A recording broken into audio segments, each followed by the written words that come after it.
Good afternoon. Not much time to talk.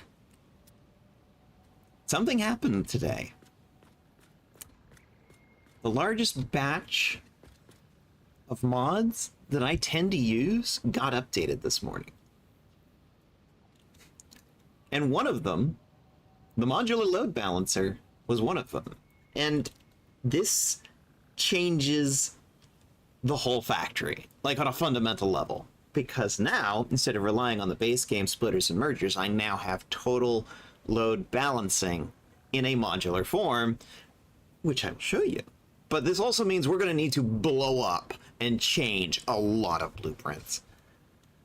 And the factory. Like, oh, I've got so much to do. This changes everything.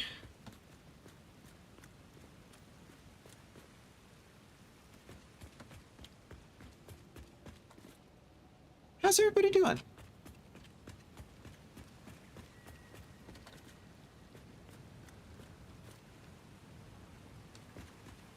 Like, this mess. This mess. I'm gonna completely redo this, because I hate it. I hate it. Hate it. I hate it. I'm gonna redo it. I hate it. I hate it. I'm gonna redo it.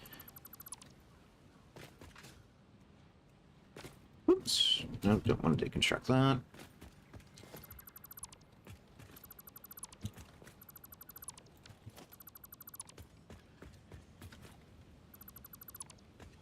Get rid of these mergers.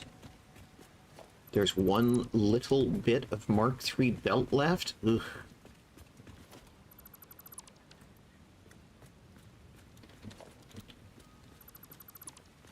Blueprint deconstruct.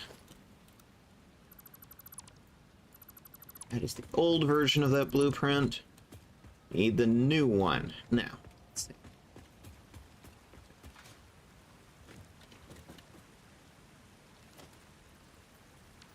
No. Ooh, I have an idea. So much to do, so much to do, so much to do. Okay. I might be a little hyperactive.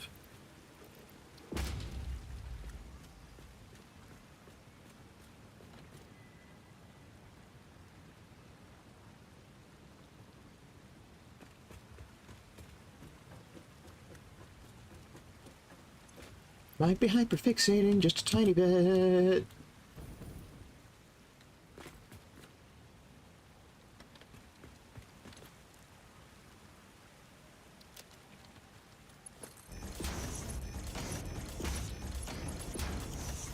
Wrong. Come on. There we go.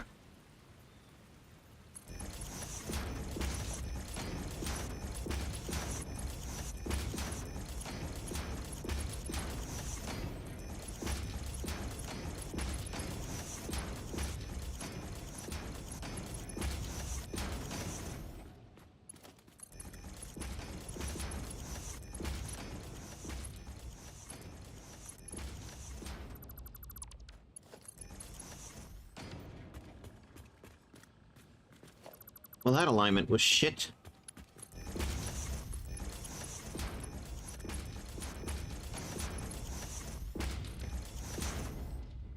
And that moves the plastic bin away from all of that so that nobody's interfering with anybody else. But now the question is, let's see.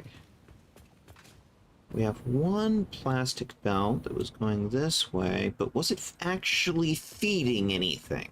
That's the question.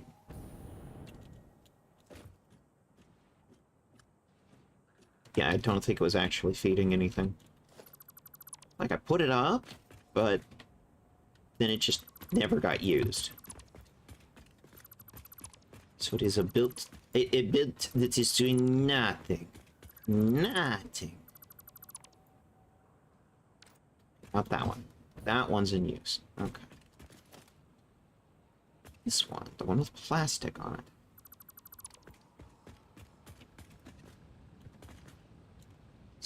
this belt does nothing. I was trying to plan ahead. It didn't really pan out. So let's remove it. Now, somewhere there is also an overflow belt. That looks like that was it. However, now, instead of using as an overflow belt a smart splitter, we are going to do this differently. So now we have modular load balancers. So what we can do...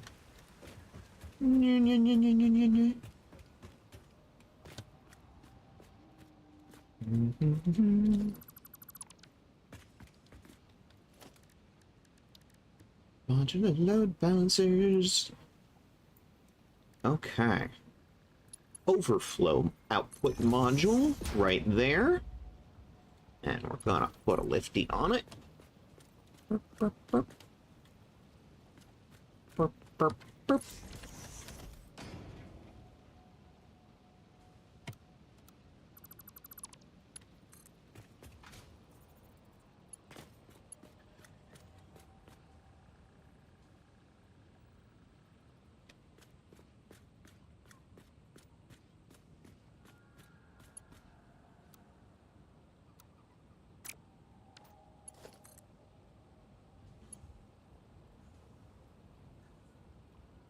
That looks terrible. Holy shnikes.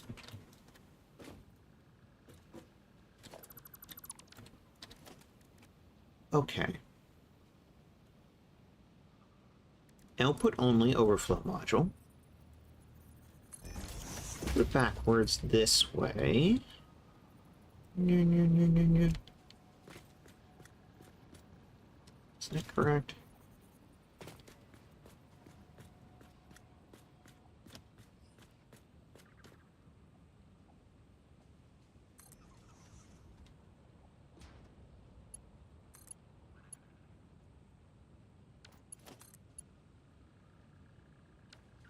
No, it doesn't look nearly tall enough.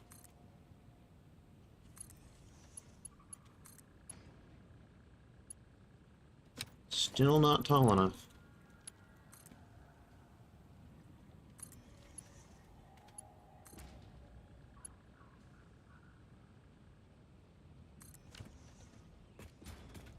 It'll have to do.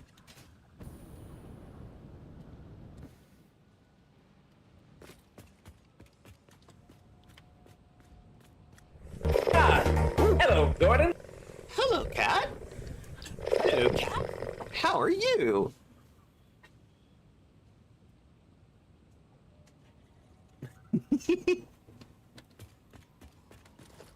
So now we don't need this at all.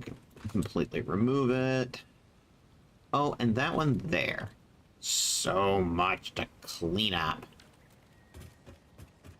There's a certain amount of energy that's just like, at what point do I just blow up the save and do a new one? It's just like, no.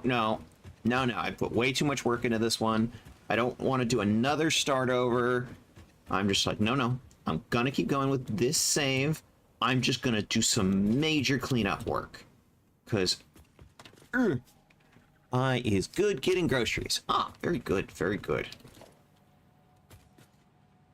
Yeah, that makes perfect sense.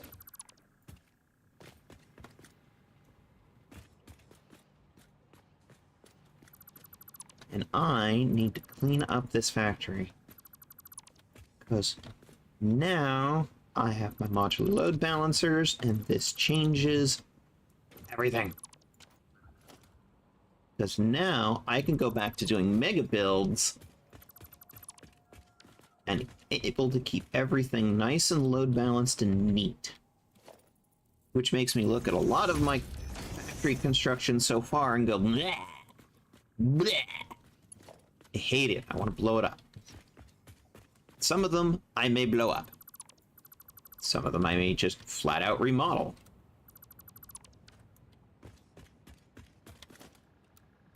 Some I might leave them alone. I don't know. I haven't made up my mind yet. It's a cat indecision thing. All I know is right now, this is a mess, and I want to clean it up. There might be a little bit of OCD going on.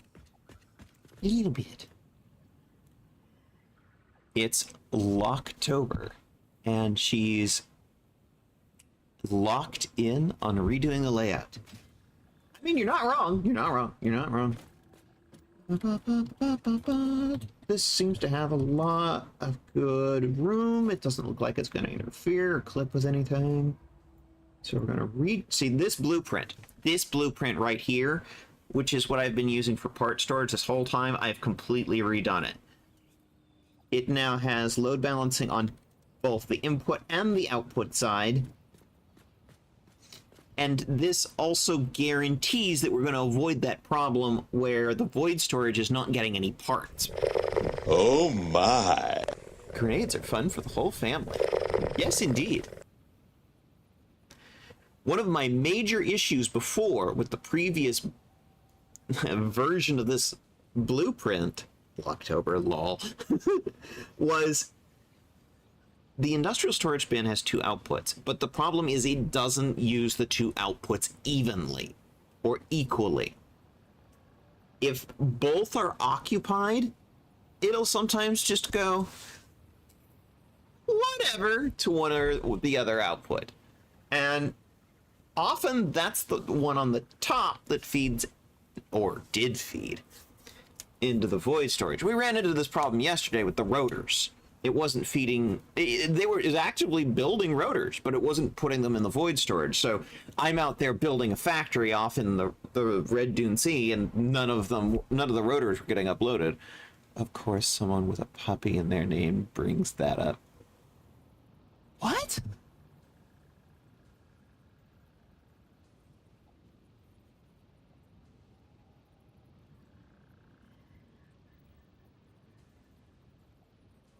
Okay, someone's going to have to explain that to me.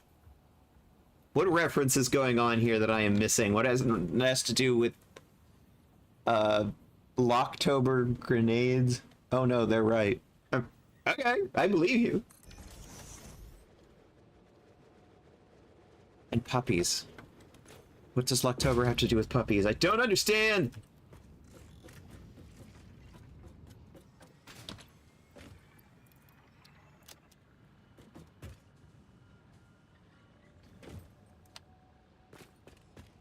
God, this is so much neater.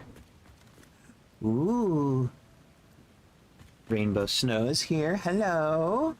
Step 1. Do you know what Locktober means in a kink sense?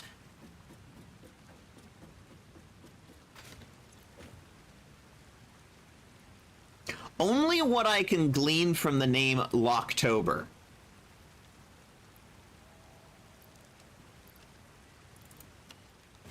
Which isn't much.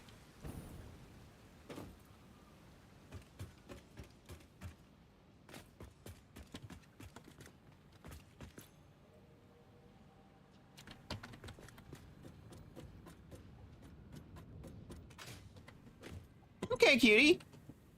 Are you gonna say you admit that you're a cutie? All foxes are cute. It's just the rules. Gotta make the rules.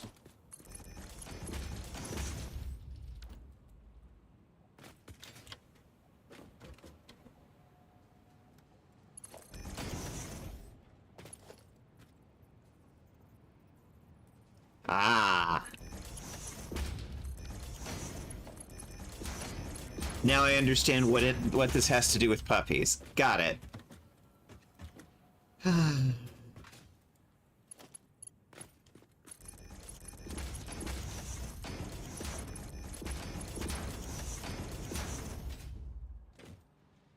Okay, I think this one... Yeah, this is the primary feed.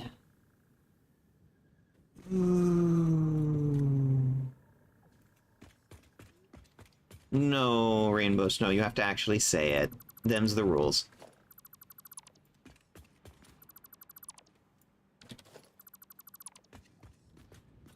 Okay, so there's a primary feed line that goes over there. But it's in a really annoying spot.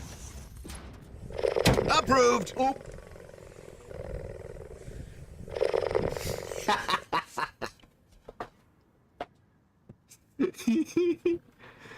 The timing of Rig and View admitting that they are cute with the Knuckles approved is just mwah. Good timing. Good timing. Picks you up and puts you on my head. Okay. Don't let me forget, Rainbow Snow. There's gonna be the feed line, and then there's the recycle line, and both need to get rehooked.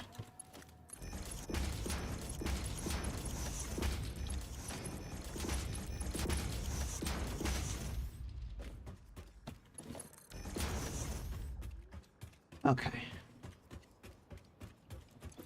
Bin should be full. Good. The bin is full. Now, an output port here. Where's the awesome sync line? Ah, it's that one. Goes up there. Got it. So, this can get pulled back just a tiny bit, and we can put the overflow port here.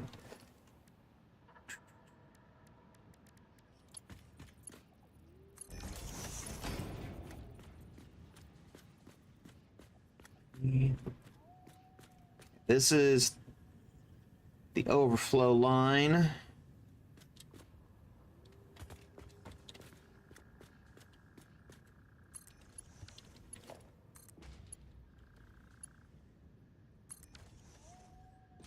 Okay, the overflow line is attached. Now we need the feed line.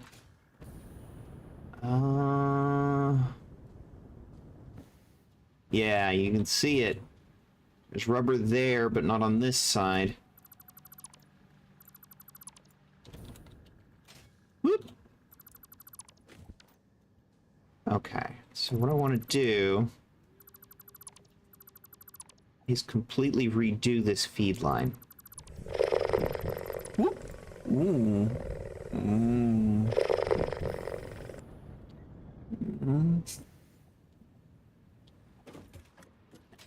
I do have a good head.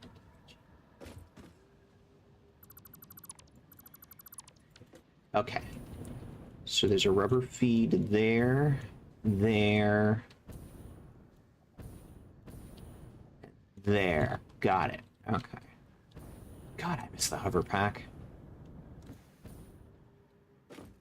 Well, gee, Metha, if you'd go and build the aluminum plant, you'd have access to it.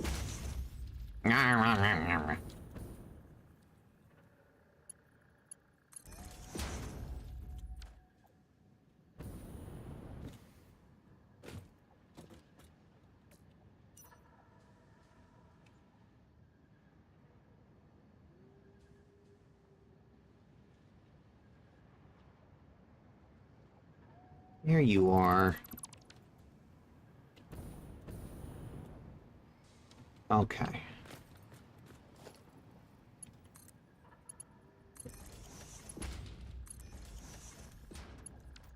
So I'm going to reattach this.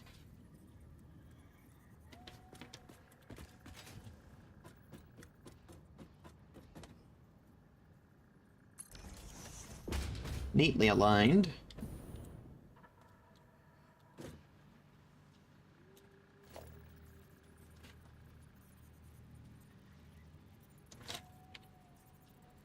It's not like I don't use the traditional base game splitters and mergers at all when I have access to the modular load balancers.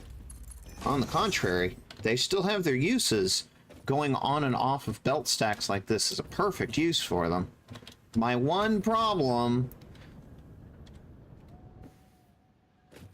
is they're a pain in the tail to load balance, you know? Okay.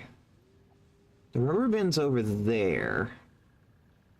I'm thinking the primary feed line should go over here. Oh, you could handcraft. What the heck good handcraft is gonna do me on this? What the heck good is it gonna do me?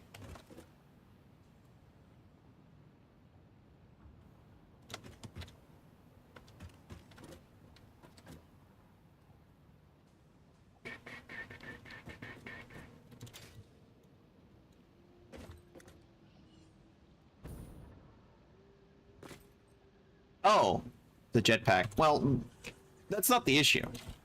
That actually won't solve the issue. Okay, so here.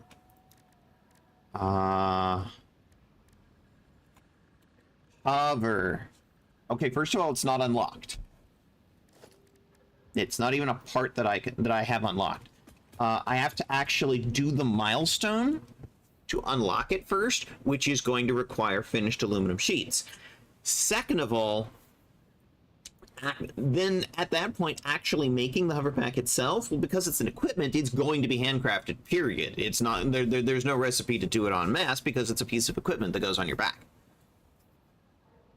It's going to be handcrafted, period. It's just, the thing I'm missing is the alclad aluminum sheets, which is the most basic aluminum part.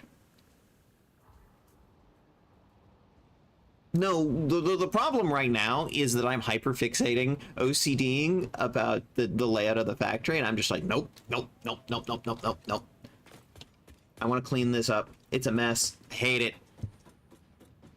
You should know by now this is a pattern with me. It's just like, I get to a point, it's like, no, I hate it. I'm going to rebuild it. At least I didn't start over with a new save and just blow the old save up. I consider that a step forward. Okay, I could bring it over here directly, but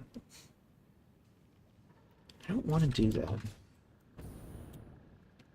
Instead, let's do... Just feels like a fucking mess to do it that way. What am I caught on?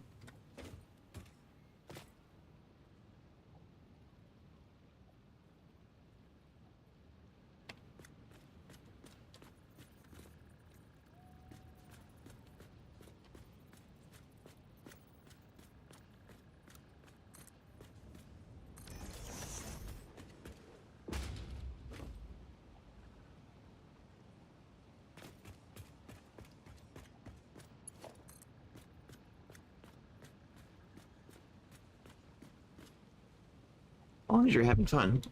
I mean, yeah, I'm gonna feel a lot better when I finish the cleanup. It's just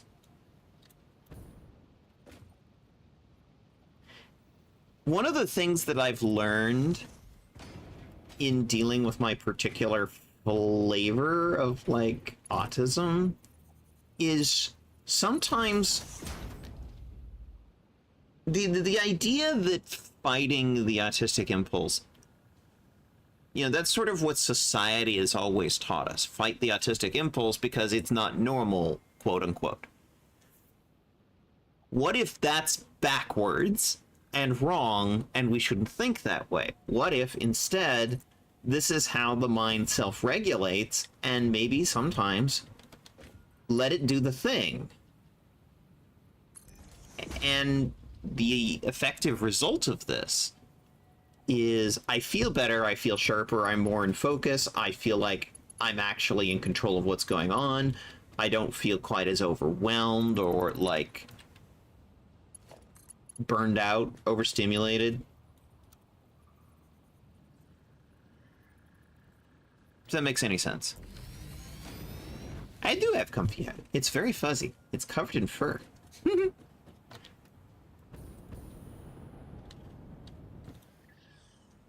Alright, now I need to get this over there. So let's just do this.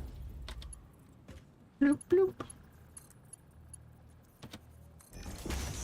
And oh, that looks so much better.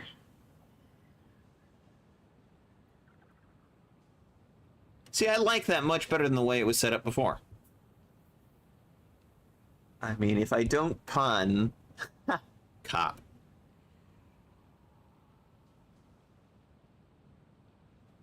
But I've reserved it, so. I mean, it's not like anybody else was rushing to sit on my head. Besides, foxes are cute. Just ask Cat and Bose. I love foxes. Foxes are cute.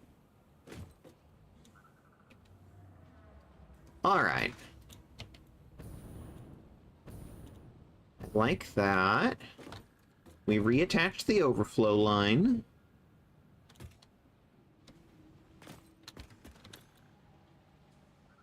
And much to my surprise, we're actually not full on rubber.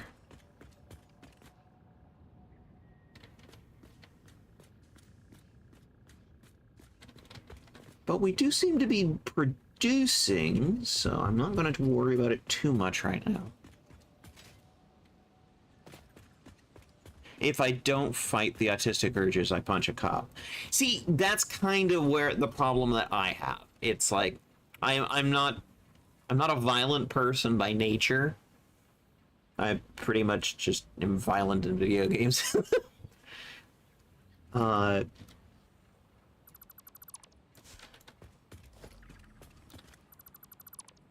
One of the things that I've had to do is unlearn the instinct to, like, fight the autistic urge to do regulating behaviors and actually allow myself to do them.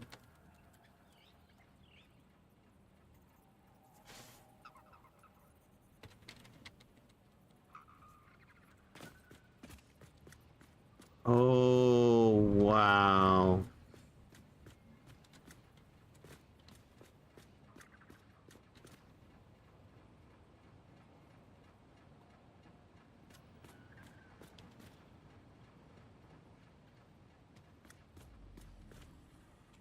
That's nowhere near enough room. Hmm.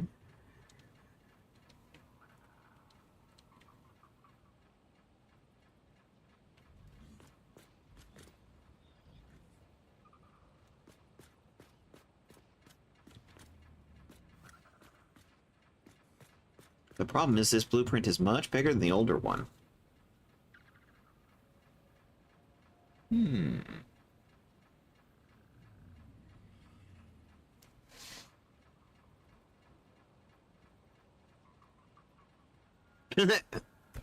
Fair enough, Cat. Fair enough.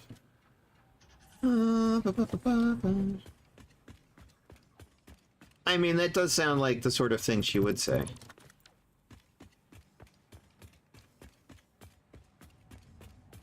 I kind of want to punch a little hole out through the back window here.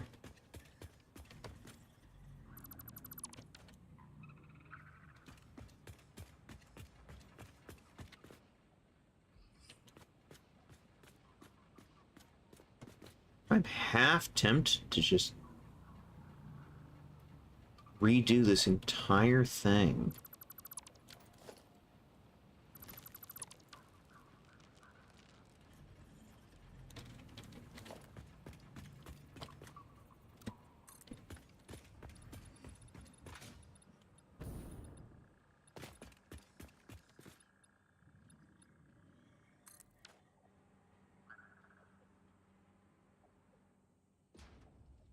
That's a mod, by the way. That's Infinite Zoop right there.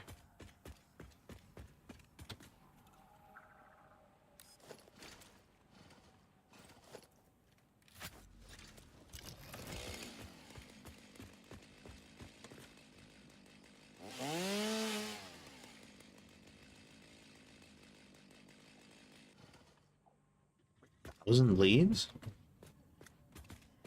Hmm.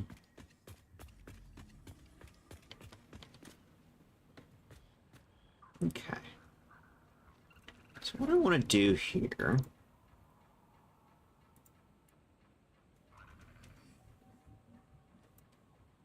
is have enough room to put in this blueprint.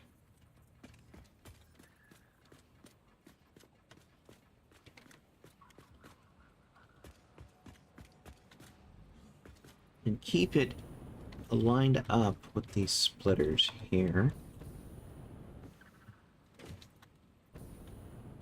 I miss the hover pack. Yeah. That actually does fit within the boundaries of the factory, but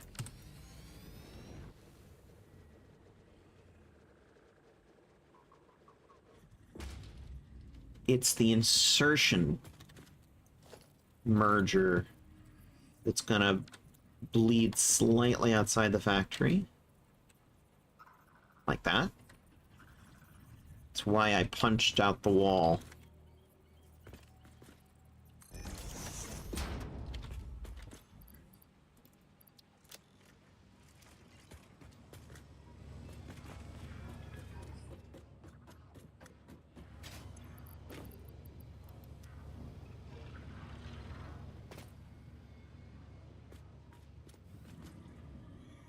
And then what I'm going to do is I'm going to take these down lifts,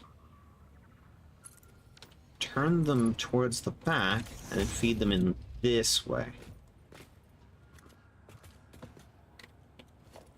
This is going to have extra advantages when we're actually trying to insert things into these bins from trains. They'll come down from the lift closet in this corner. And then we've got a little bit more room back here to deal with getting them piped in.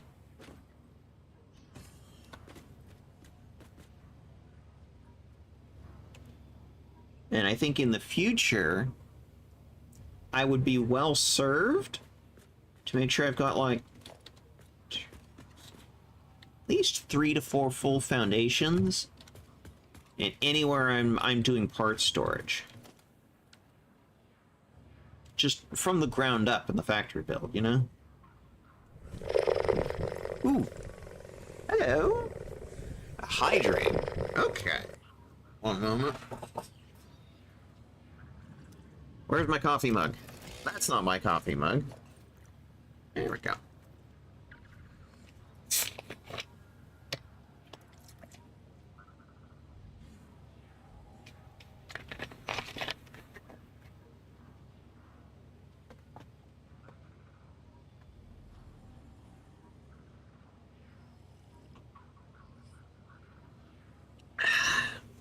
All right.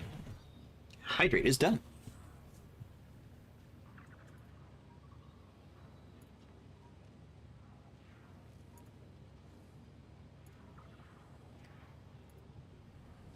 Okay. Did this fill? Yes, this filled. So I'm going to fully reconnect this.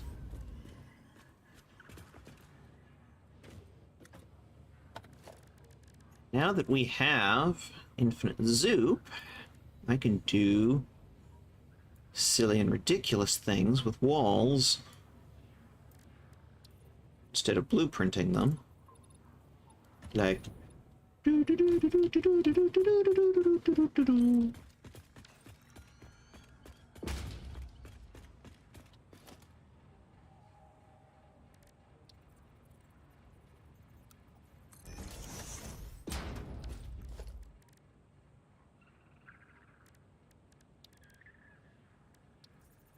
corner. Nice, nice, nice, nice. We still don't have a good solution for this problem. So I'm going to go back to using these little 4-meter ramp sections.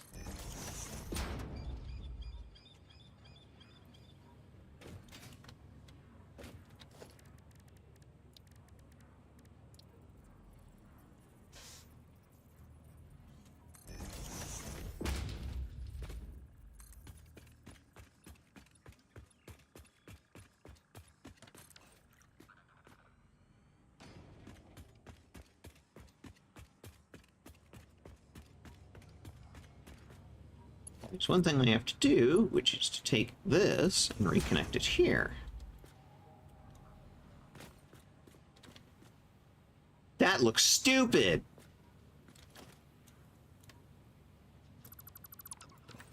I'm gonna do that again.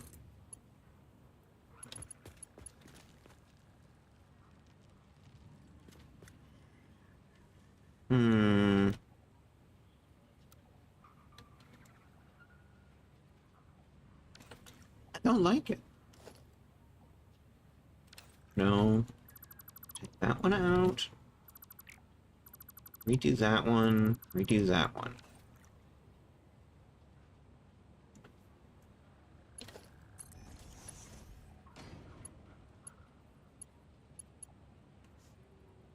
Part of the problem is the differences in elevation.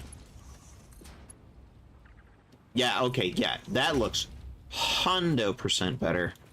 It's a little bit of clipping.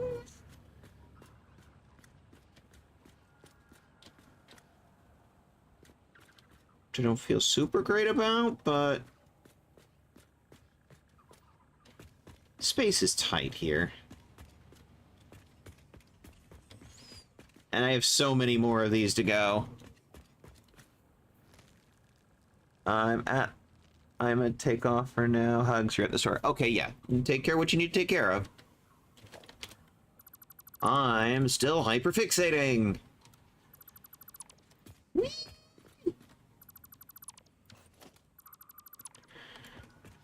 I'm ripping apart the factory and redoing whole sections of it.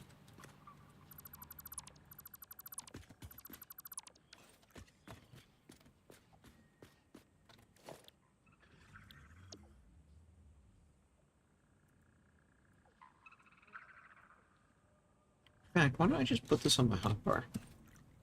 Probably save me a lot of time.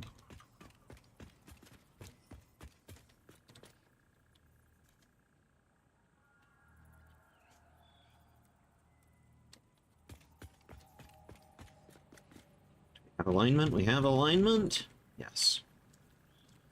And if there's one thing I learned here, let's put that one more nudge back. We have the room.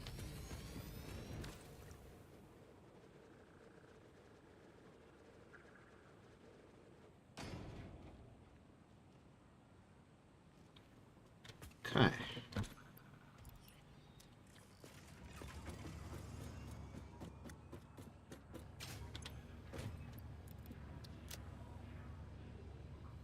I also think this version of the blueprint takes less belt materials because I'm winding up with more belt materials in my inventory, telling me I'm not expending nearly as much. Does that look any better? Well, it's not as straight, but at least it's not clipping with the splitters now. So I'll take it.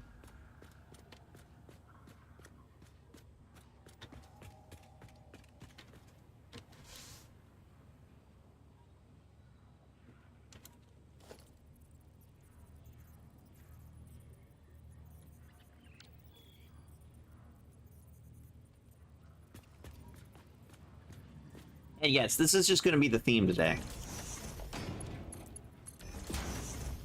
I went and looked to see if it's like there was anything that was like any major factory projects I needed to work on today. It's like I got the quartz stuff mellowed out. The rotor stuff seems to have mellowed out because of, you know, yesterday we overclocked things and it really filled things up quickly and they haven't been emptying back out, so that issue seems resolved.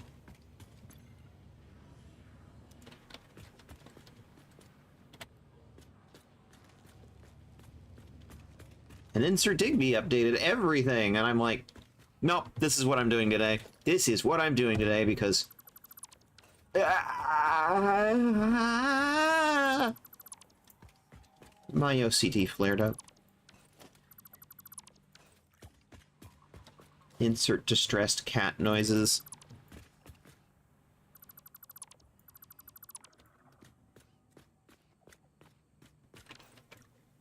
The big rock is going to get in the way.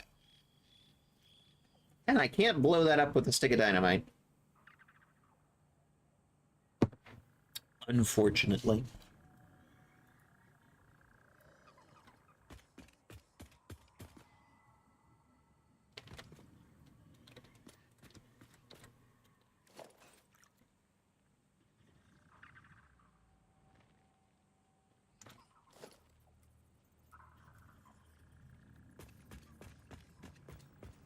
What was I talking about? Oh yeah, there's a major problem that this solves.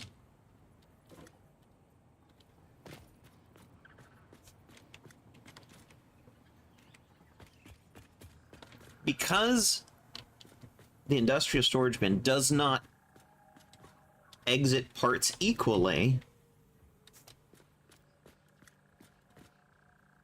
there have been cases where the void storage on the second part of the stack was not getting any parts. We saw this yesterday with the rotors. This solves that problem because it makes sure that all of the outputs get used equally. This is only really an issue when the bin is not full and there's an output that's actively feeding from the bin. If the parts aren't exiting, there's nowhere else for them to go but the upper output. So it's not an issue in that case. But when both outputs are occupied, it sits there and just feeds the lower one all the time and starts ignoring the top one. That's the problem the modular load balancers in this case is solving. And I have gained this very specific distrust of the industrial storage bin and its upper output.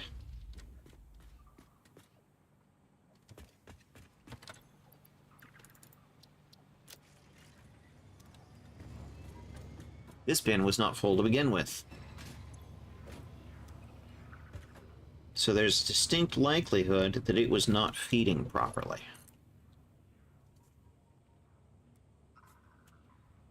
I'm going to have to clip through the rock. I don't have any choice here. There's literally no way around it. I don't like it. But... ugh. This is the problem of my decision to build in this location, isn't it?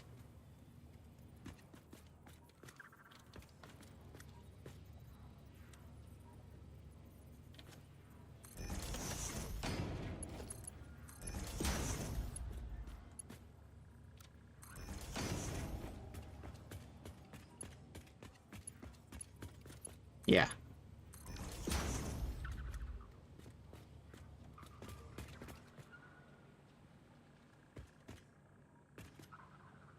I hate myself for doing that.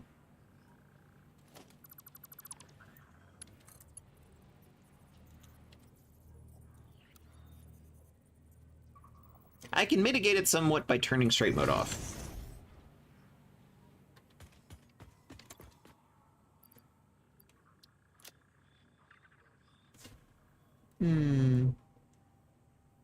How did I end up with an extra Mercer sphere, I wonder?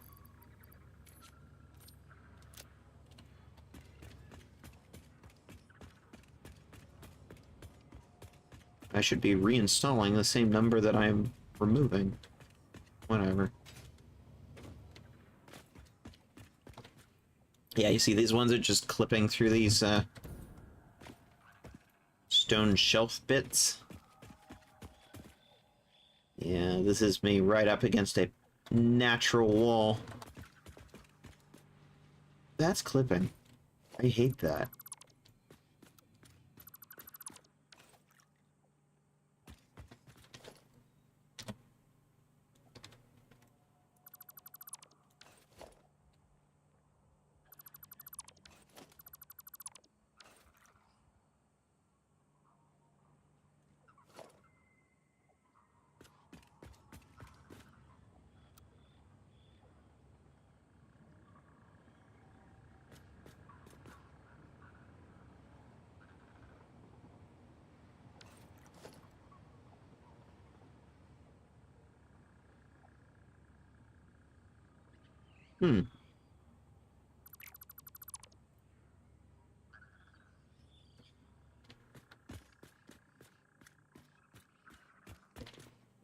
That's right, I forgot. These are blueprint sections. I can just remove the whole thing.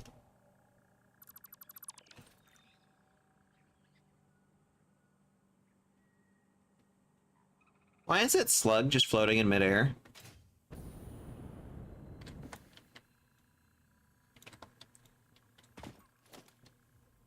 Are you not a part of the blueprint?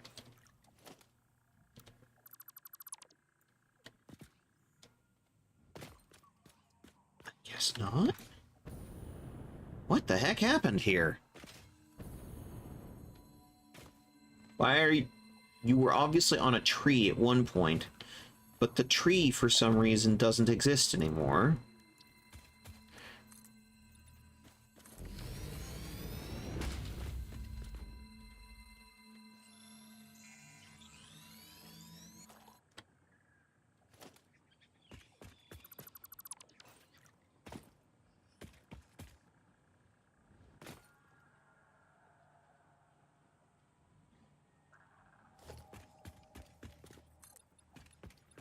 I'm sorry for dragging y'all along on my hyperfixation, but this is just where my brain took me today. Ah! I completely missed that jump.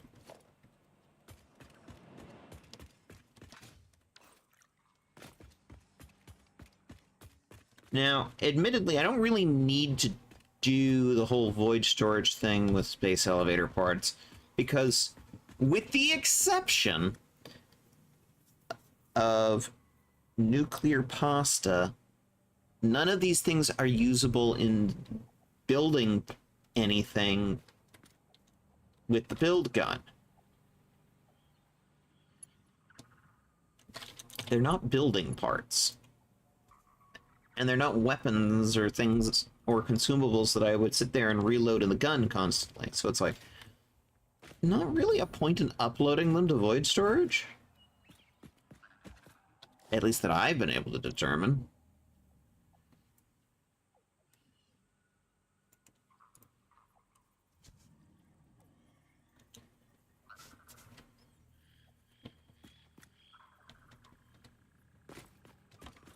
This is going to involve more clipping in the rock wall, isn't it? Ugh. That hurts my soul. I'm having a fun time. I have my spot. I get to watch a cutie play a Satisfactory game, play Minecraft while watching it a bit too. Oh, nice! Minecraft is actually a very similar game. I know some Satisfactory players get very cranky about comparisons to Minecraft, but actually I think it's an apt comparison. I think they actually have a lot in common.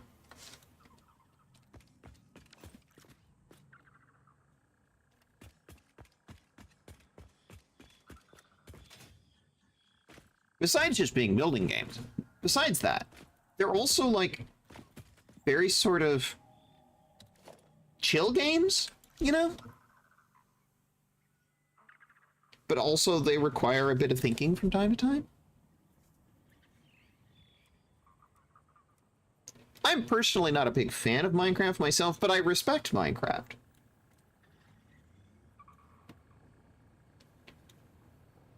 So what I think I'm going to do here is I've got enough room on either side here. See, there's this big empty space, and I've been sitting here punching out the back of the factory, and it's just like, you know, actually, maybe I don't need to do this.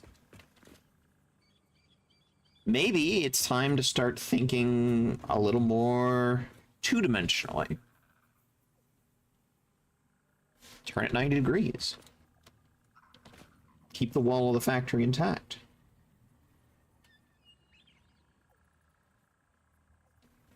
Bloop, bloop.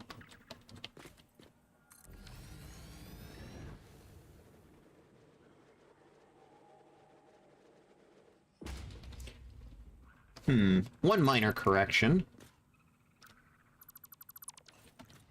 The output belt that I've already got set up is on that side, so let's point it that way. Bloop, bloop, bloop, bloop, bloop, bloop, bloop.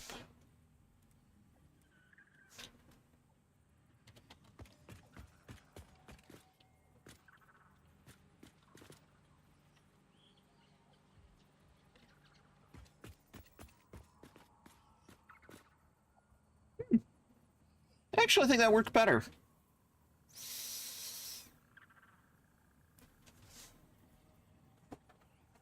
Big Empty. Great STP song.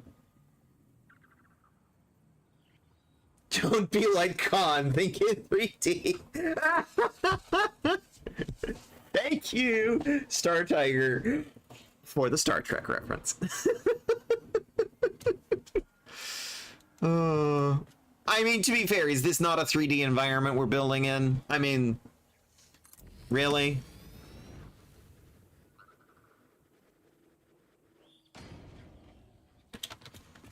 So what I'm thinking... reload the parts in the bin.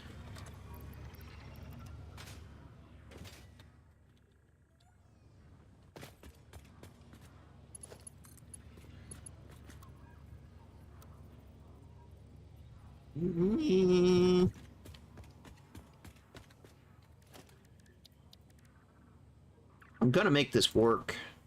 I'm gonna put the wall back.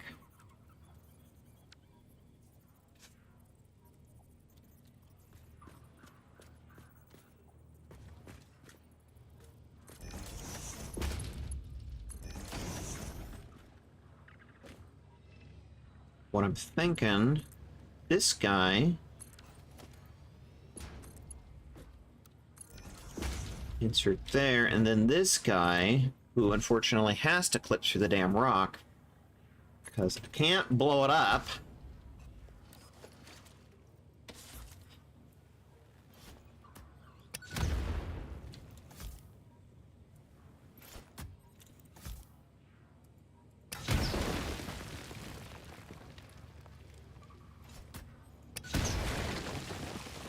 Doesn't do a thing.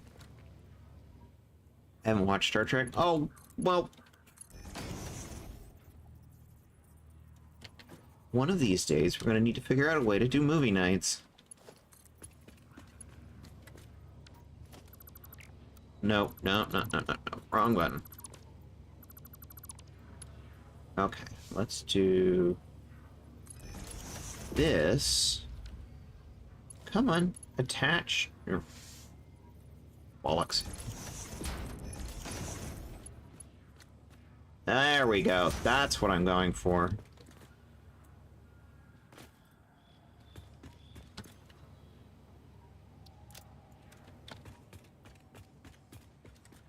That's what I'm thinking. The part bin is turned 90 degrees, taking full advantage of this empty space. Now I need to put the wall back.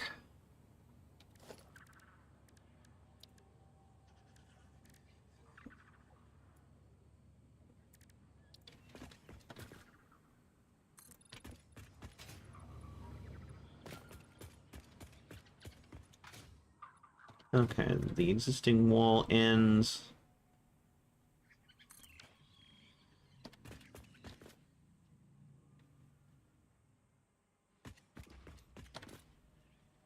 Actually, didn't really even need to extend the factory, did I?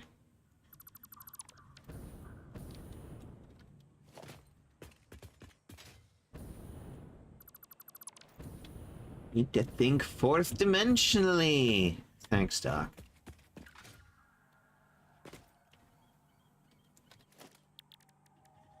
Random movie quotes from the 80s.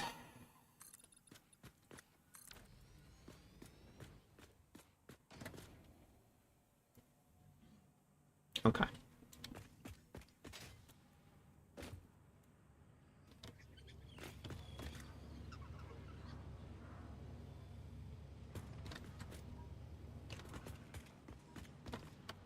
Something else I kind of want to do is I want to rebuild some of the production lines.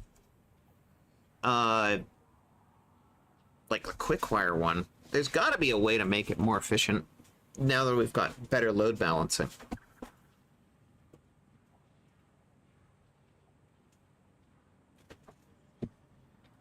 The best thing about Star Trek II was a lot of the shot-by-shot composition was in a very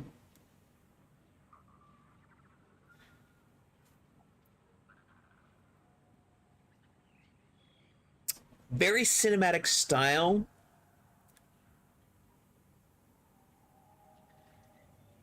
That is really good at building tension. And I don't think the movie gets enough credit for that.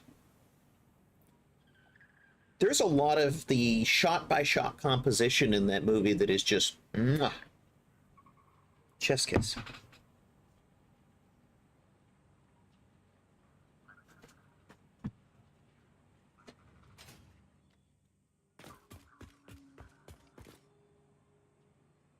Oh, I should do this one.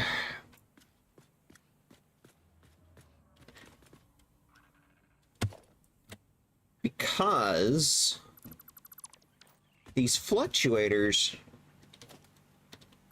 are a part that is literally used in building the void storage, but also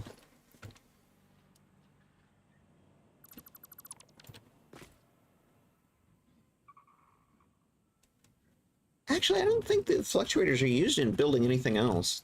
Come to think of it.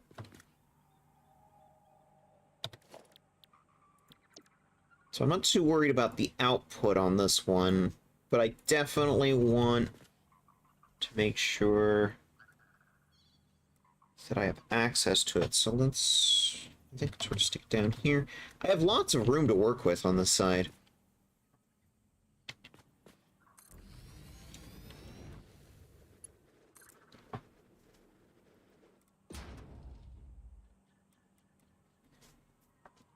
This new blueprint is definitely taking less belt building material, because I'm now up to 600 belt building material in my inventory, which means I'm picking up less than I'm putting back down.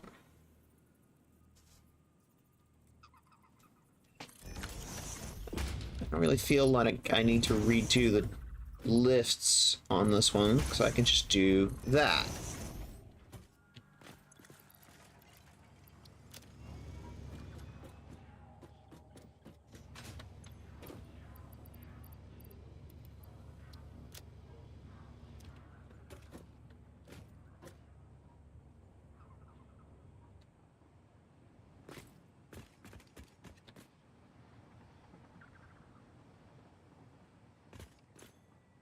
Yeah, this one's a space elevator part. It can fuck right off. This one... It doesn't have an outgoing output now, but it is going to after we get started in aluminum, because this is the breathing masks. And the breathing masks eventually are used as a part in making the radiation filter masks. So this definitely needs the updated blueprint.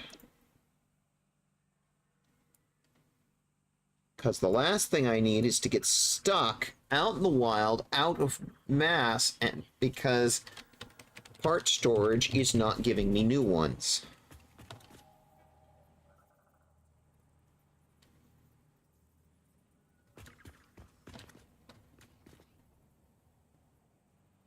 Do I have enough room to turn it 90 degrees?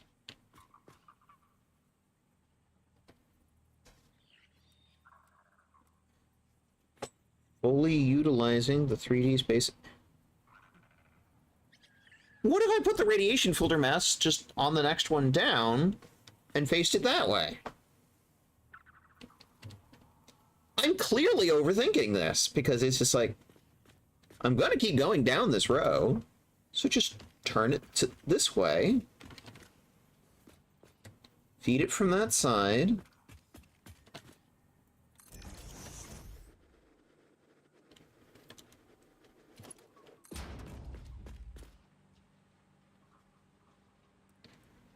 You'll notice overthinking things is one of my traits.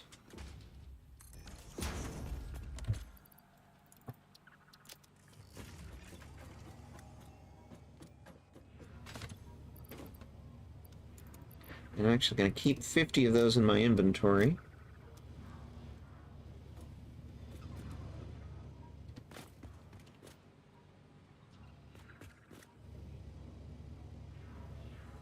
Bada boom, as they say.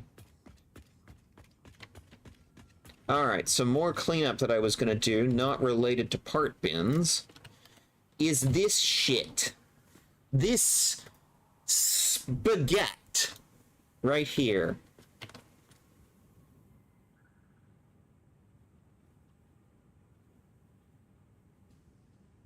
Holy shit, this is spaghetti. I'm gonna... No. I'm gonna clean all this up.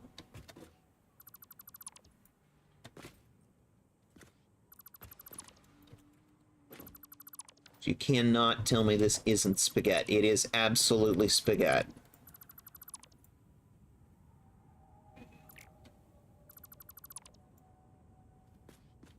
Okay.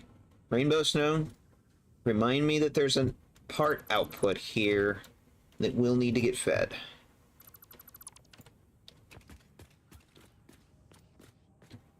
Alright, what are you?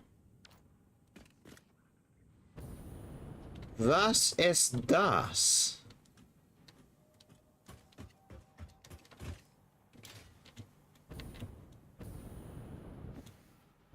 Was ist da? Ah, there.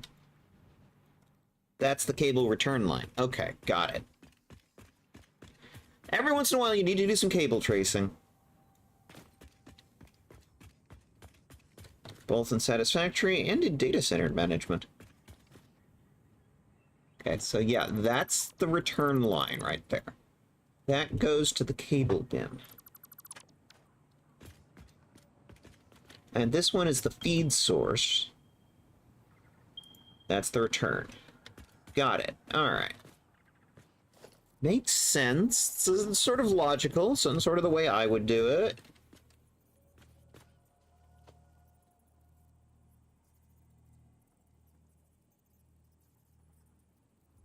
I mean, yeah, that actually makes perfect sense, Rainbow Snow.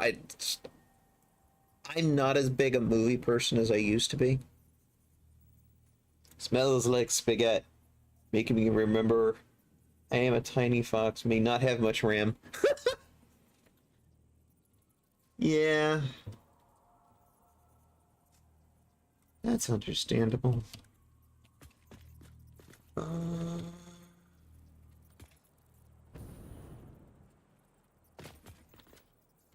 I'm a cat. I like to knock things off shelves.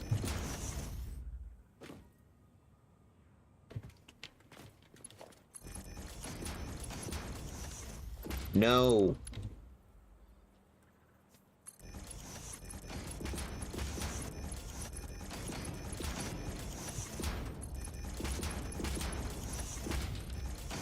Yeah, this line is my primary cable production line.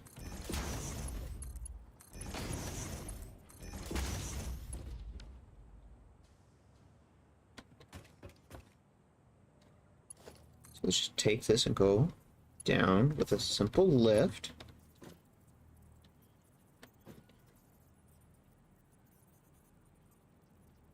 Except the alignment is exactly 1 meter off.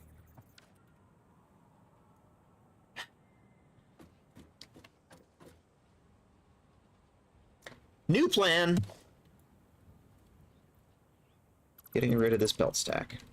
Completely. Because it looks like the incoming stack is not aligned that way at all. It's something completely different. So, let's do...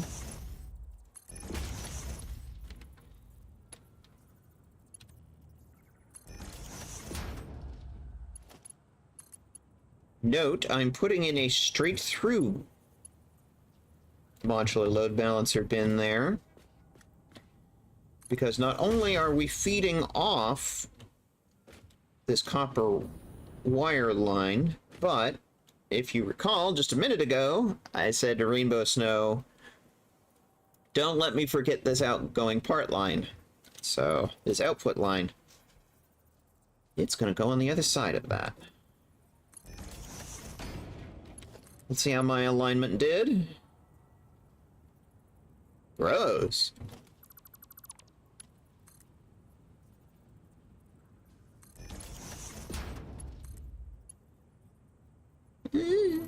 Not too bad.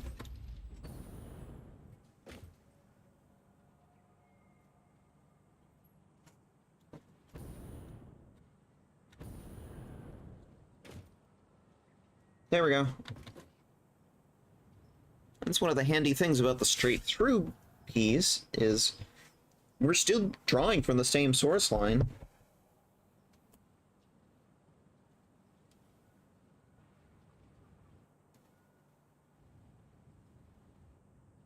See, it also looks much cleaner. I like that. Okay, let's clean this mess up. This is the finished part output.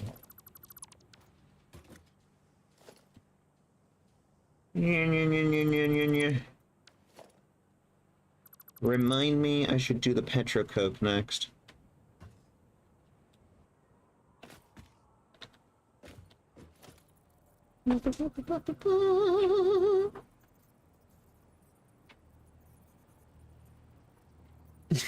I already forgot. That's fine.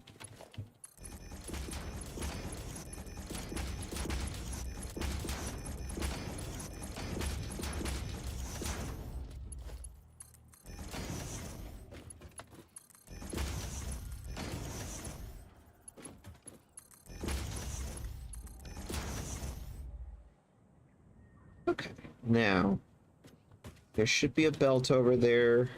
Goes back to the bin. Yes. Yes. How do I want to go back there? Well, let's go on the other side of this lift.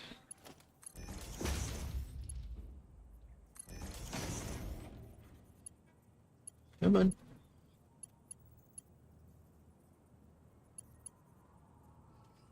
Boy, it does not want to stick to the top of that, does it?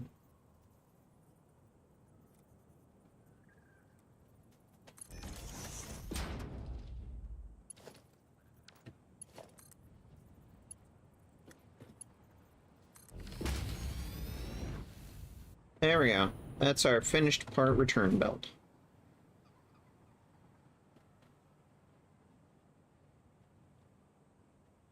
And you see, now we have a nice, pleasant little walkway in between, as opposed to being full of spaghetti.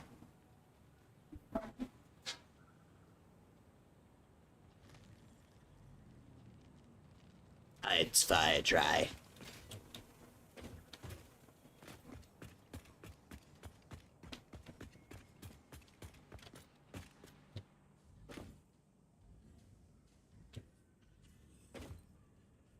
So this is the Petrocoke.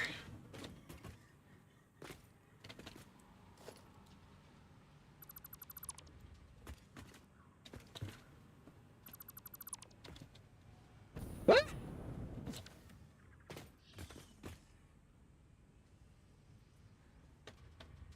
Brilliant, Mitha.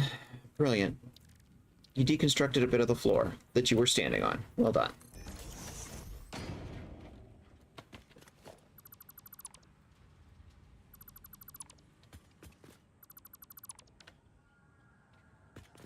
Alright, the output belt is this one here. So we need to go that way. How does that line up over here? Not too bad, actually.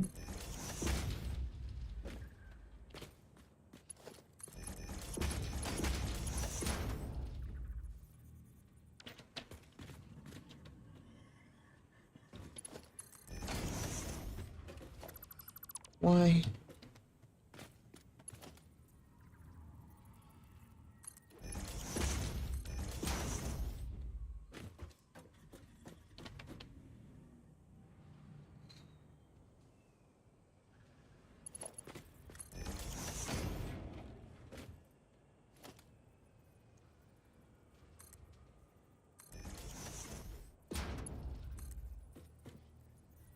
It's owned by Leibach? Or Romstock? I don't remember. I'll have to go look it up.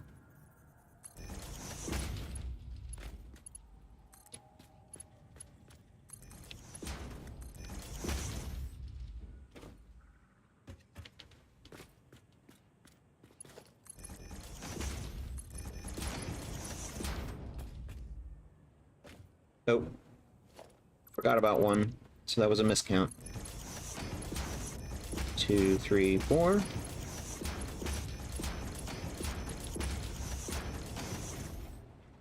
Now, admittedly, that particular pipe there, the output, is probably a prime candidate for upgrading to Mark V as soon as we get access to it.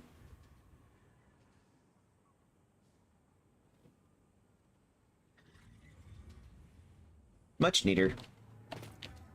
Much less spaghetti. Okay, now I can walk through here and don't feel like I have to, like I'm doing a fucking parkour course. Don't like this one. I don't like this one. Still using the old splitter.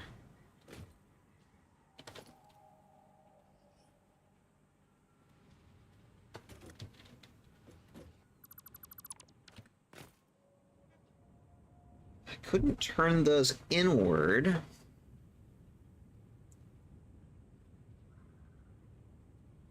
Because this shit's in the way.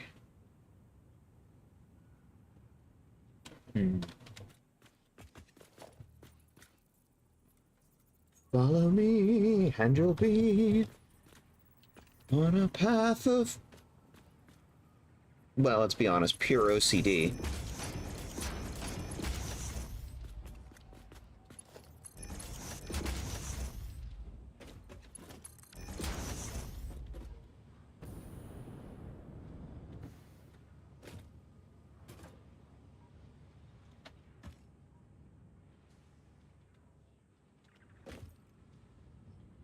There's the source belt.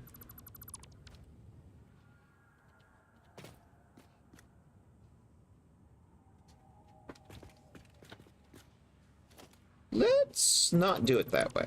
Let's do it this way. So puts the input point on the ends, which you can't do with the base game splitters and mergers because they don't allow for... They always put things right in the center. You have to work it from the center.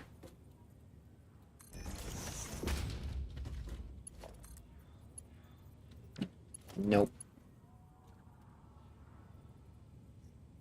That's even worse.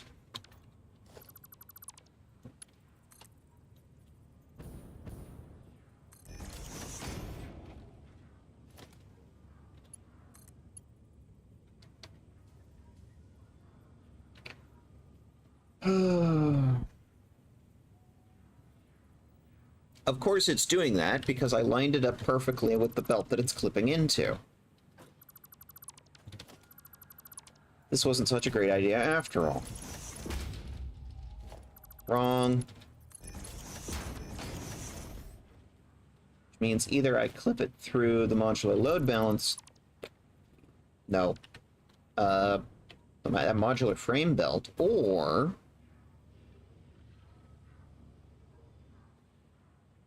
I just had a better idea. These are modular load balancers. I can be vertical.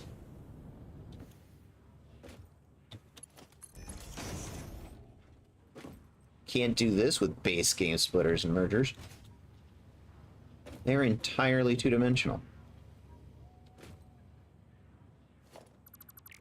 Let's see, do I want to put it there? It actually looks right on. We'll find out in a second if I'm right or not. Come on, stick to the top. Why? Why? There we go. Yeah, that looks dead on the money. Oh, oh yeah, bud. Suddenly Canadian. Right on the money. That's a beautiful corner.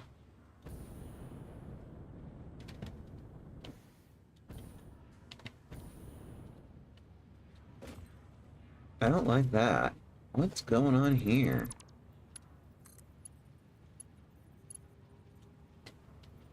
Clipping, that's what's happening. Better.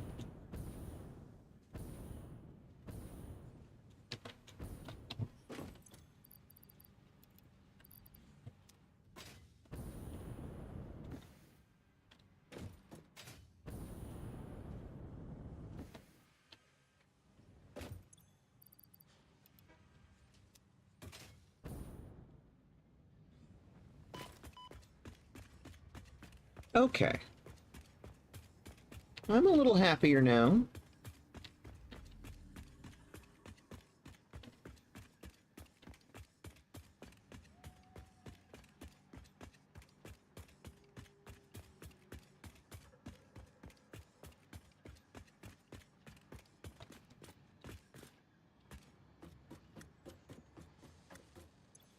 Just doing a little bit of inventory dumping.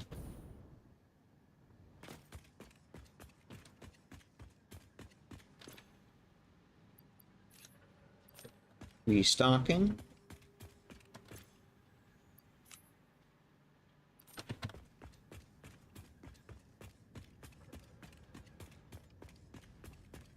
I'm gonna go work on an actual, like, quartz factory next, I think. It's like, yeah, I could go rip apart some of the existing factories I've got.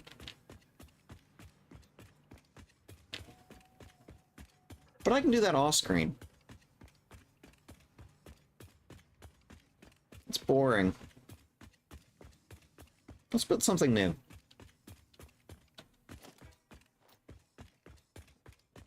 Rainbow Snow, you now have that song stuck in my head. I want you to know that.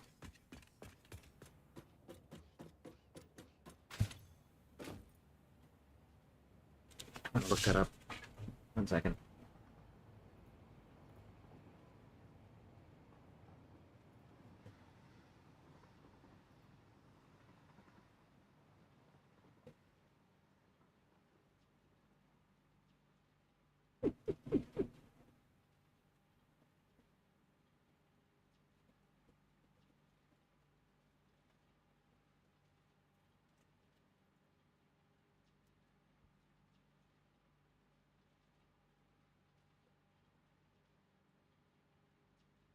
Yeah, it was a Livebox song.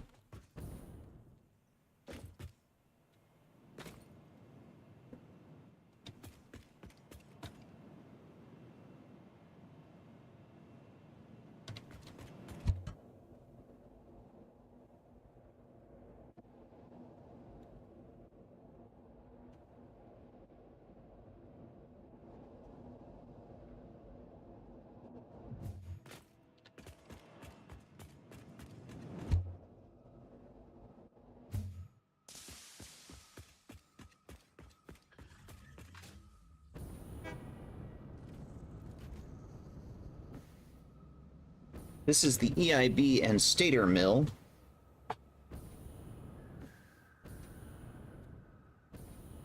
Which is doing a whole lot of fucking nothing right now. It is full.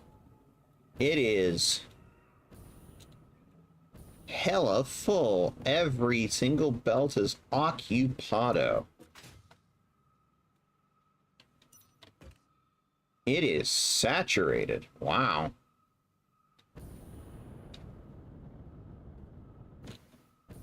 %100 saturation. Not a belt empty. Whew. Alright.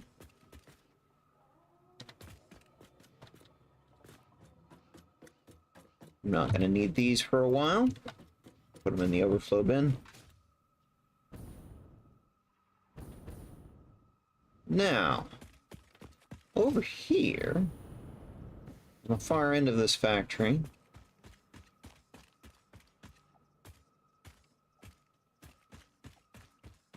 is a very simple roundabout,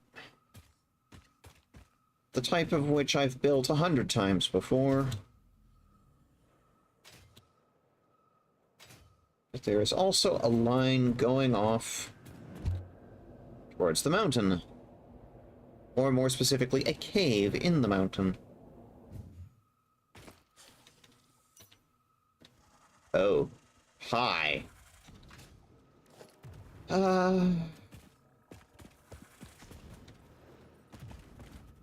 Piss off, you wanker.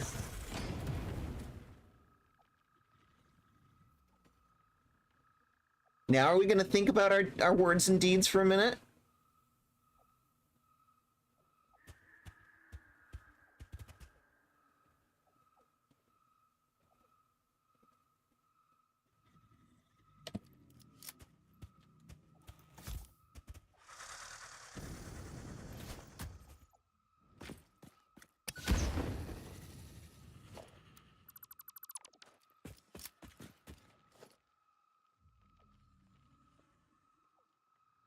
Any other assholes?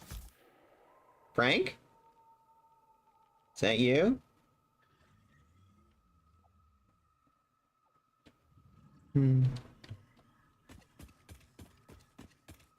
They say cats are nocturnal hunters. I certainly am tonight.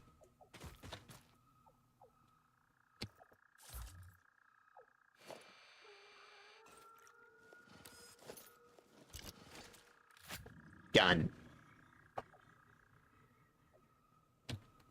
Now with homing rifle ammo, too.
I need to get through this cave.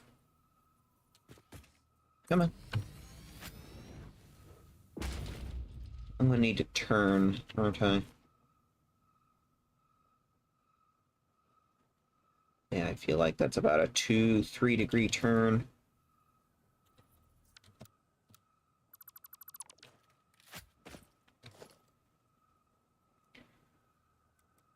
Ground seems nice and level though, so that's a bonus.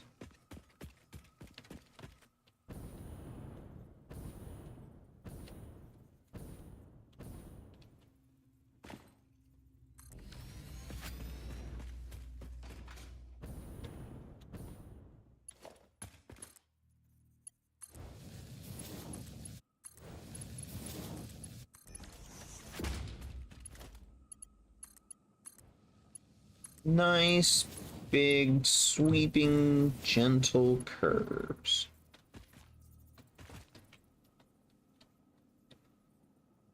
Except for the hypertube.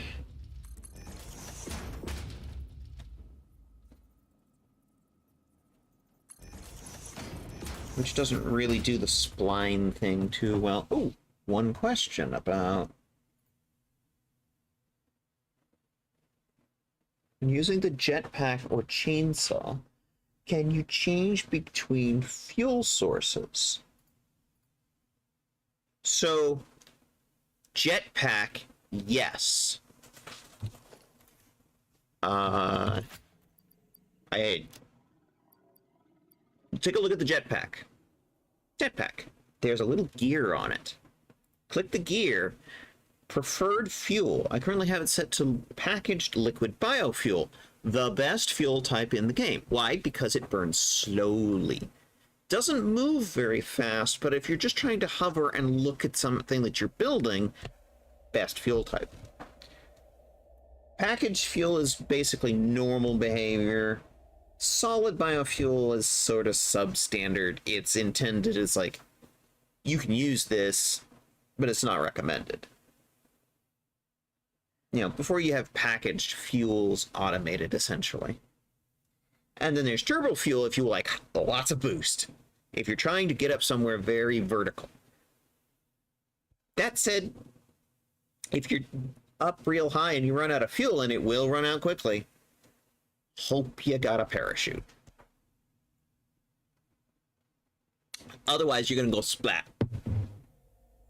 Now, as for the chainsaw, no, comma, at least not the base game one. The base game chainsaw only uses the solid bio-nuggies, these things. However, the mod, the super chainsaw, uses this instead, which I generally am already carrying around anyway, which is actually nice for me. It also runs much faster in its operation. Speaking of which, violence in video games.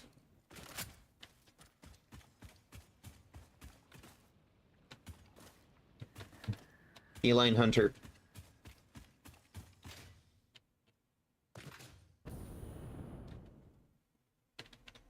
Anyway, let me know, Star Tiger. Did that answer your question? Or did I completely miss it?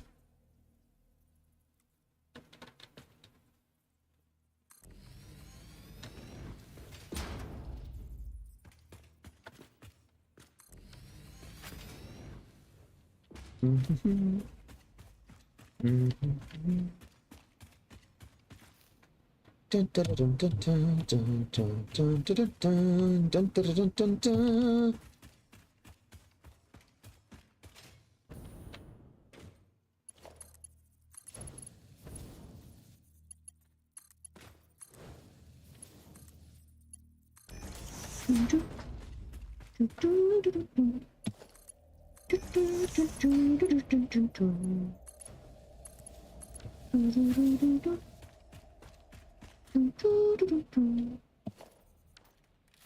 I haven't heard any music for a while. Oh, I have the music turned off. That explains it.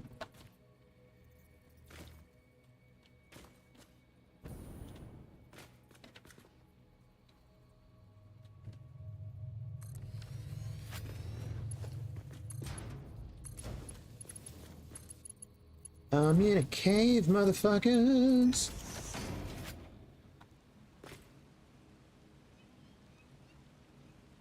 Yeah. We're in a cave. Of course there's spoopers. Hey, motherfuckers.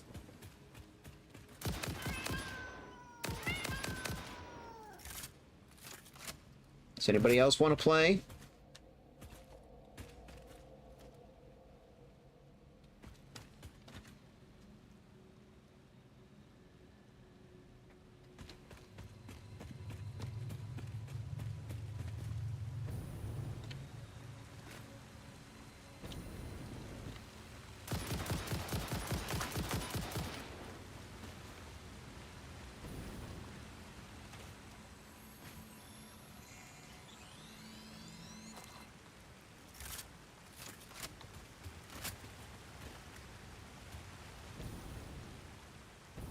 One thing I should note is there actually are additional fuel types that I don't even have unlocked, let alone packaged in my inventory right now. Those will be handled in, at least in terms of the jetpack, also in this gear menu.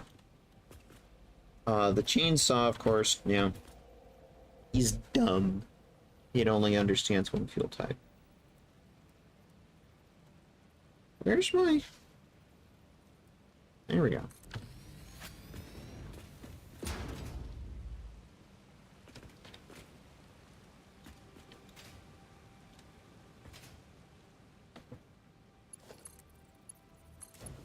Rocket fuel and ionized fuel, which are tier 8 and 9 respectively.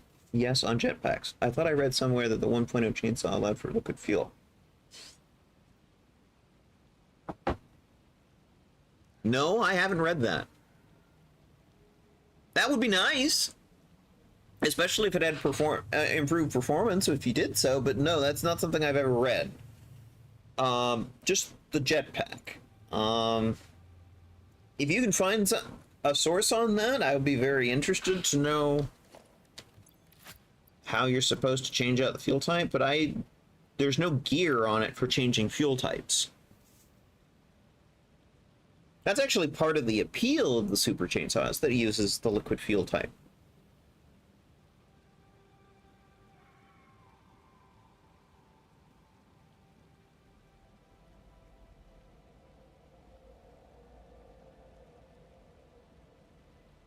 Now, the base game Chainsaw does have another new functionality, but it doesn't use different fuel types.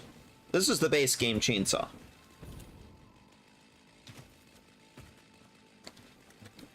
it now has a single mode and an area mode, switched with the R key.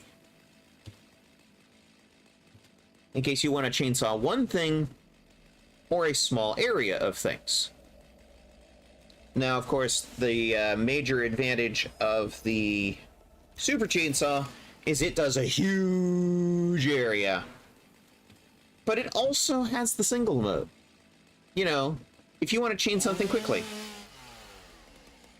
but leave the thing right next to it alone.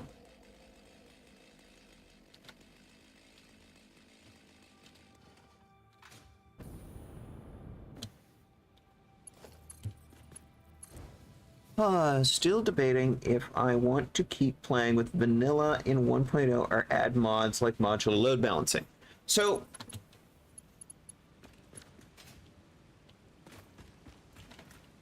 I think over the course of this series, if you haven't seen already, how much I really enjoy and like the modular load balancers, and how much I think they bring to the table.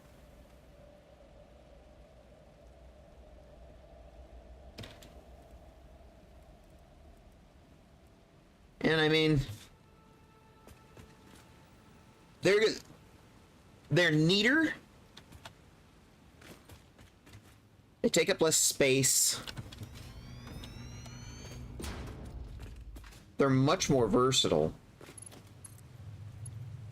And they fix some of the issues with the layout, the sort of four-way cross layout that the base game splitters and mergers have.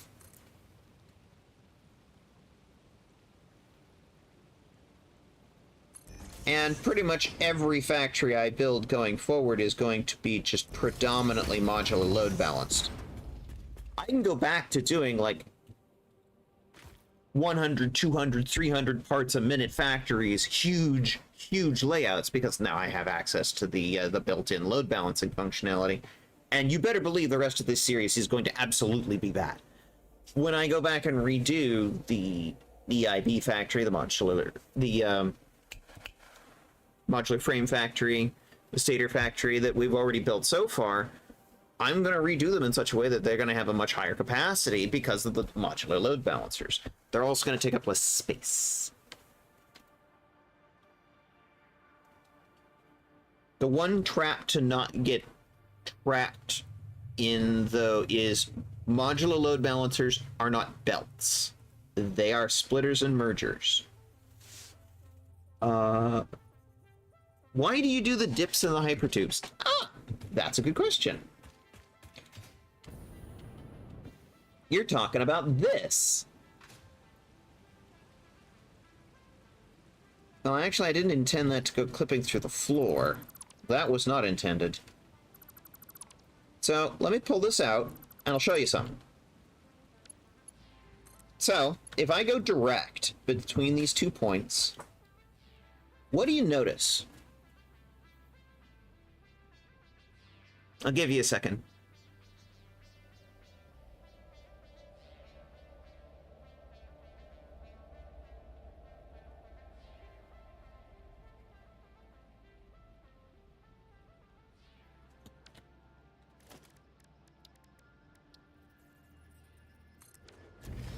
Here's a train.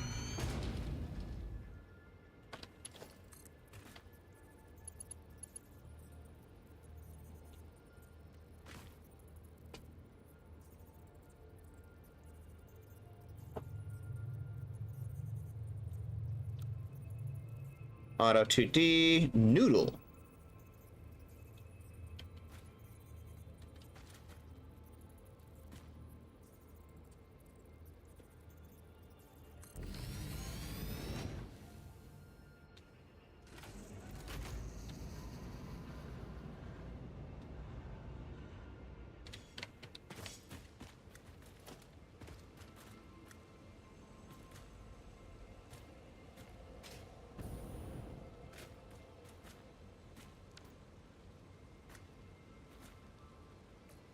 We're actually at the point now where I can't actually tell if it's clipping or not.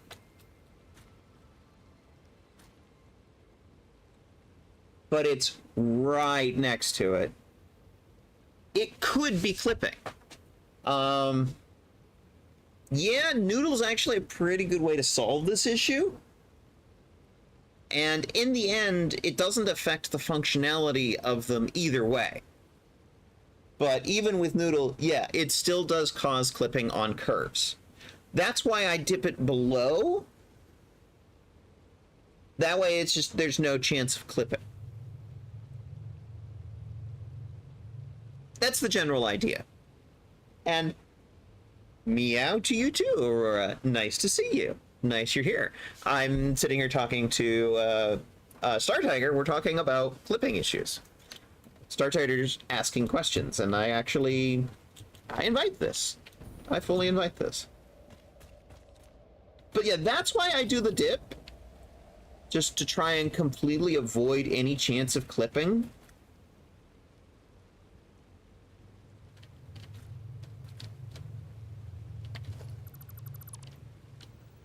Although I did not intend to send it through the fucking ground.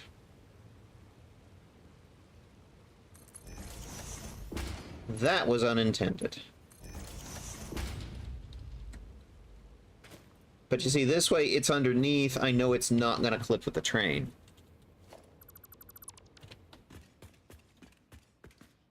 I just didn't mean to send it through the ground. Anyway, I need to go down this hill. There's a little bit of a decline here.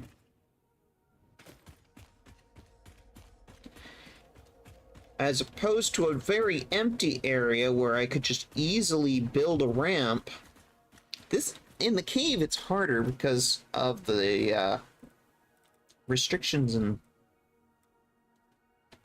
working area. This is going to be a bit of a dip and then a bit of an incline on the other side.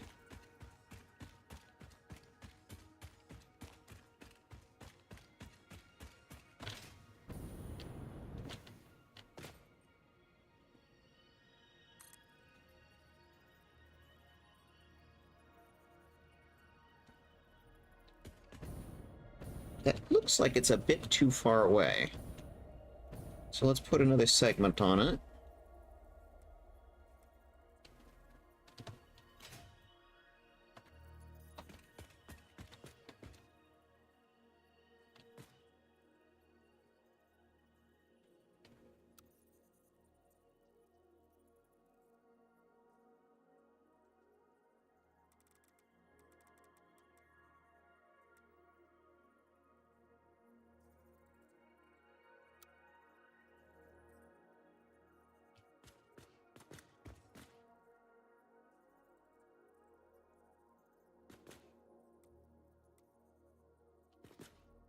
It does not want to attach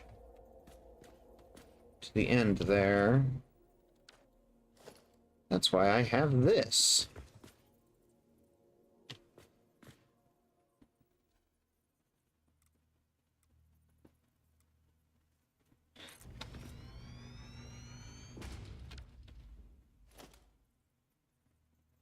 Not high enough.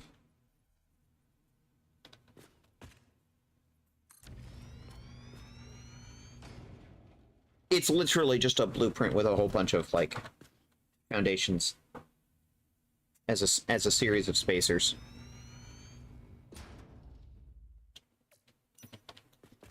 See, now it attached correctly. And that actually looks like it's nice and level, so I'm actually going to come in with my blueprint remover and take out the spacers. Phew. My friend Raspberry taught me that trick.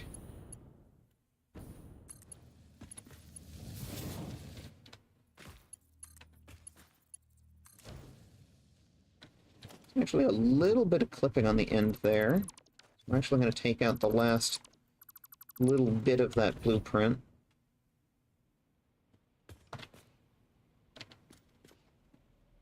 But actually, that looks pretty nice now that it's done. I'm gonna come in here with my hype tube. Nice thing about hyper tubes is I don't need a full, like, foundation to build a section, and this is fairly straight, so I feel like it is not much danger of it clipping. Yeah, no problem. Go down the hill a little bit. Giving Star Tiger like a really close up-front look at the way I've been building railroads with blueprints. Now I need to go back up the hill again. Let's see if I can do 2 sections again, like I did before.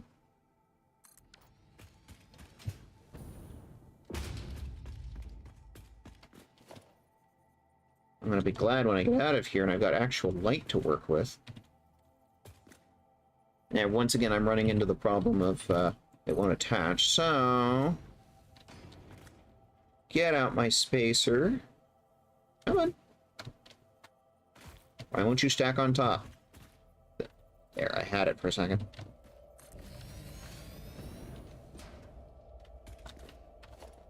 Take out my ramp blueprint, and voila.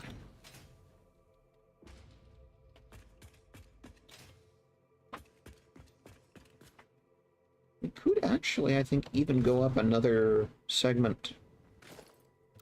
But let's clean up the spacers. So I don't want those clipping into the floor. Are all of these blueprints Mark 1? Or do you have Mark 2 or higher? Okay, so I actually tried building Mark 2 and Mark 3 versions of these blueprints, and they broke.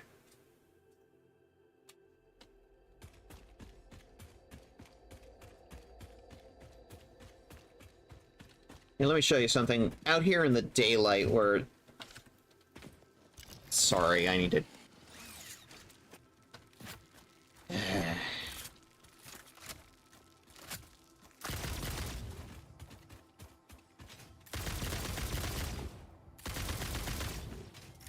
Fuck off!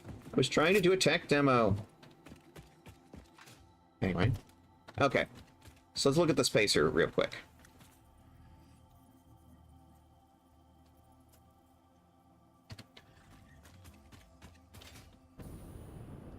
Notice this is 5. So this is a Mark II blueprint right here. The trouble is, this needs to exactly add up to the amount of space that the ramp is moving. So the ramp, 1, 2, 3, 4. I think this is also a 5. Yeah, this is a 5 also. So this is a Mark II blueprint. Yeah, there we go. Get it off of that rock. The number of foundations horizontal needed to equal the number of meters the vertical spacer. So notice the vertical spacer is a 4-meter foundation plus a 1, 5 meters, which equals the 5 meters on this.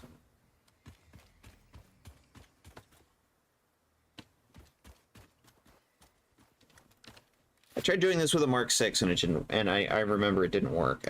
It broke all of my numbers.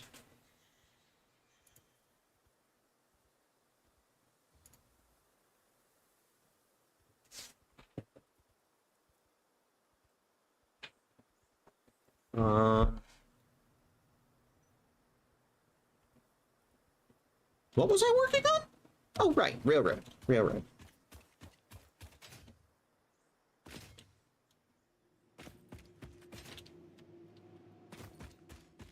Getting out of this goddamn cave.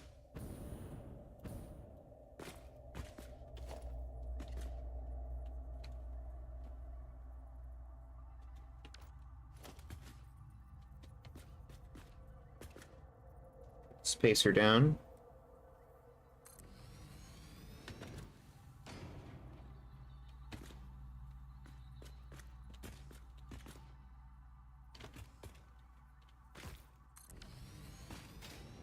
Seems to only like it when I'm looking at it from the side.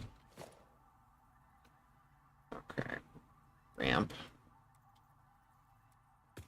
Come on. There we go.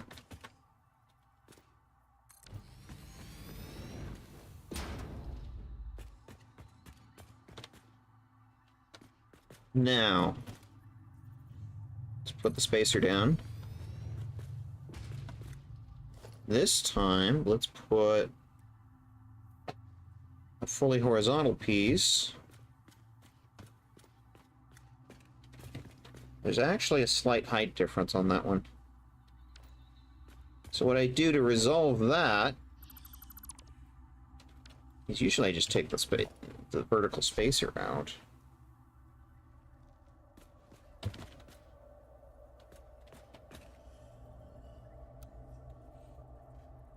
Turn blueprint attach mode off.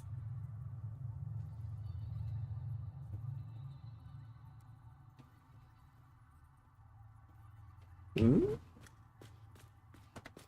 Okay, now you're too high.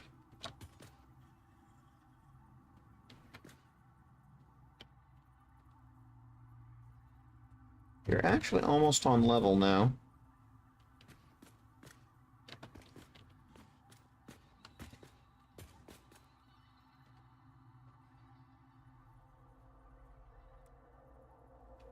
Put a slight turn in it, though, because we want to come out of the cave.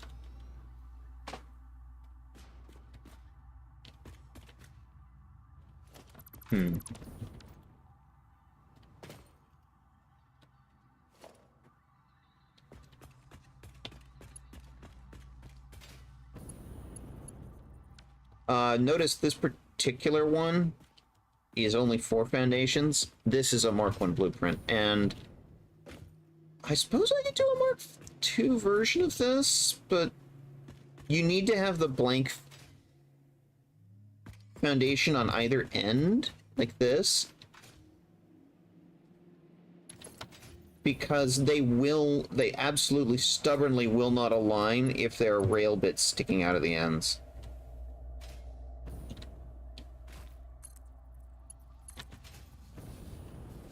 This was a problem I was having before.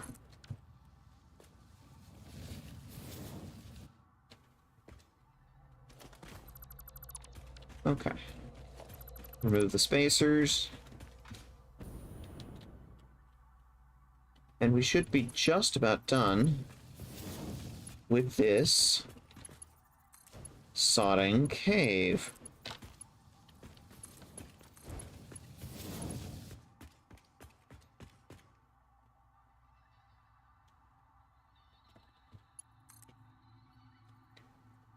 Actually, just put that down on the ground.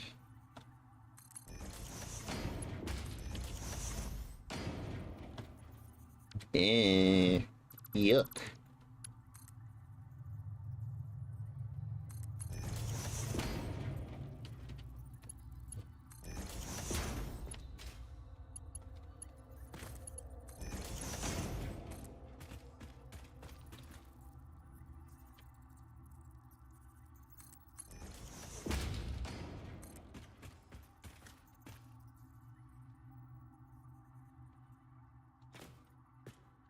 I don't have any room to put that underneath, do I?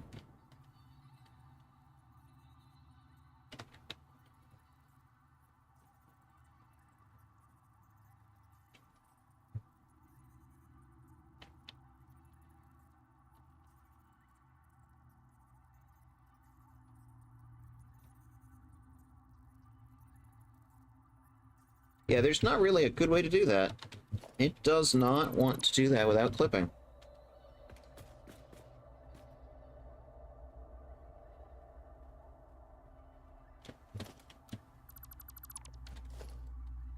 So I think I'm just going to redo this whole section.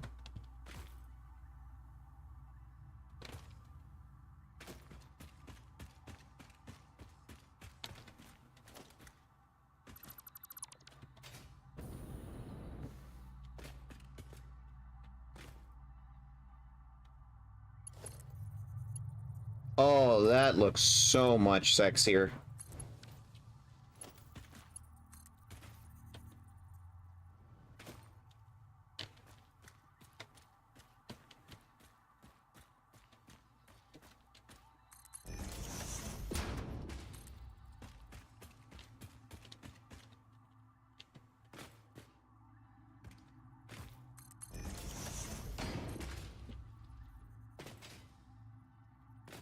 Yeah, that absolutely solves that problem.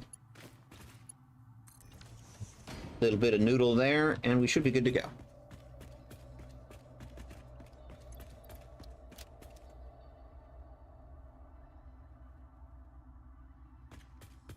And this should put us out under the daylight, finally. And stop straining my eyes trying to see. Oh, good. Cliff hog. Alright. Time to play Zookeeper. Hi there.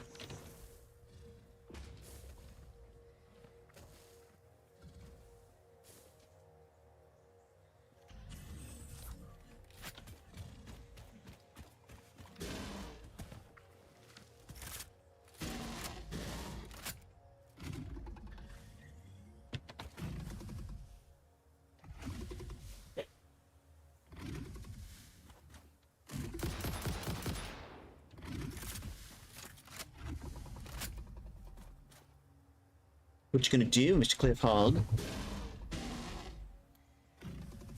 You can't do anything because you're in a cage and you don't have hands.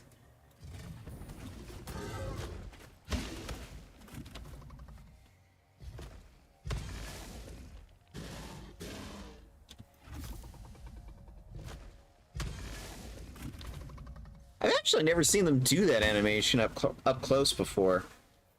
He's literally shoving his horns into the ground and flipping up bits of ground at you.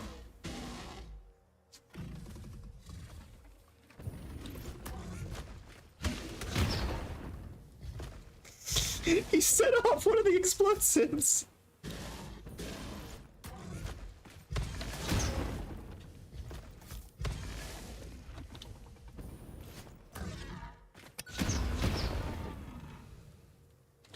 Goodbye.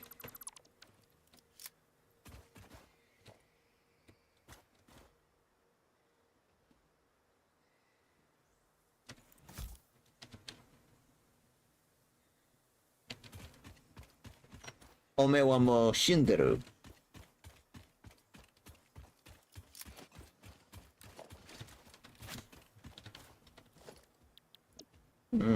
Another customer.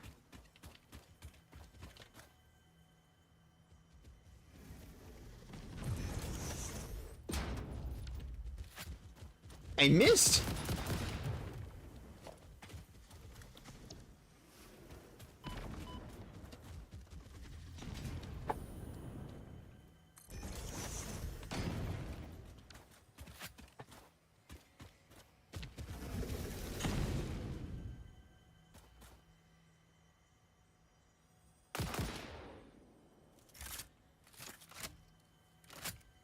I'm gonna calm down now.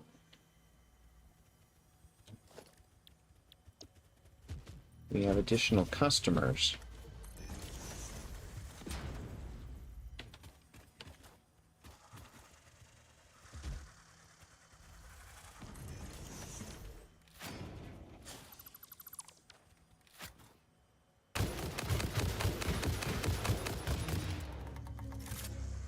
Death by feet.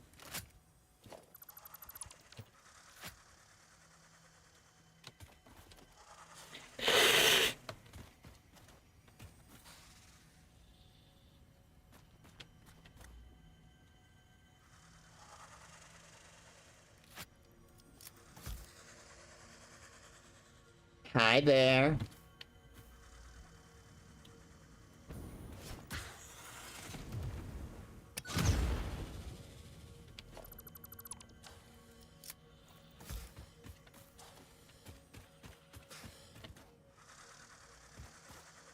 Hey, you gonna behave? Nope.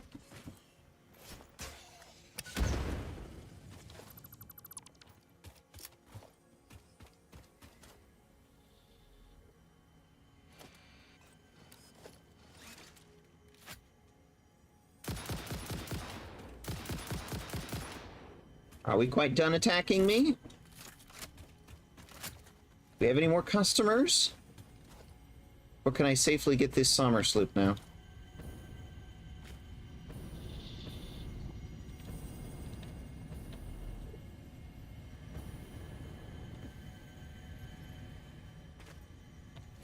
I missed the hover pack.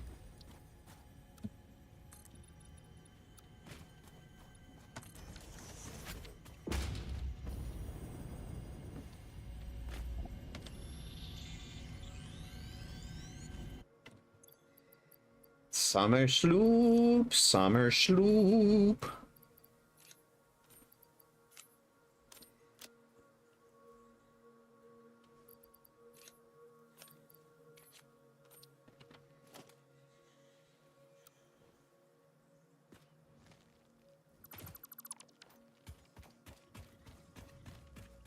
Oh, no, I see more.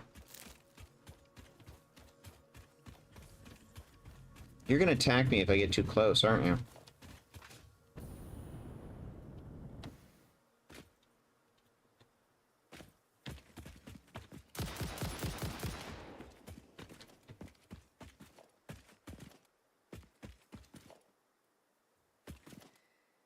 So many staters.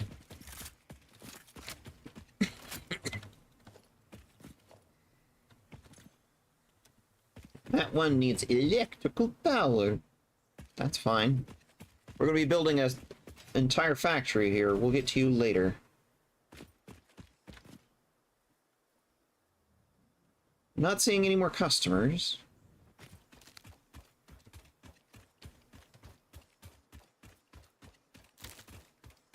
I see lots of nuts. Ah. More protein for the carnivore.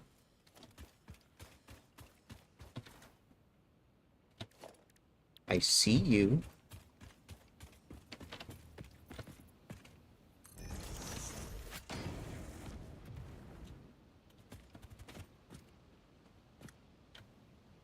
Are you gonna behave?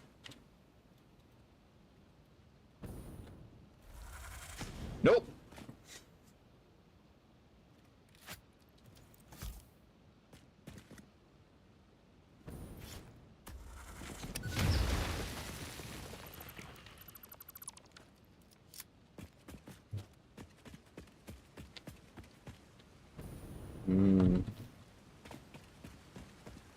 Cats are carnivores. We eat our kills. Or in this case, recycle their proteins into other forms.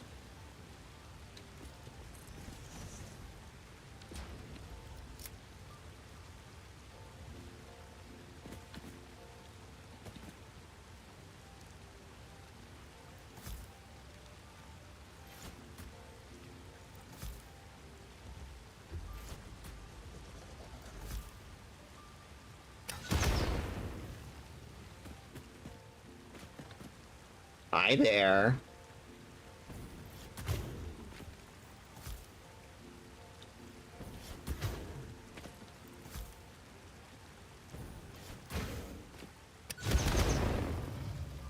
Goodbye.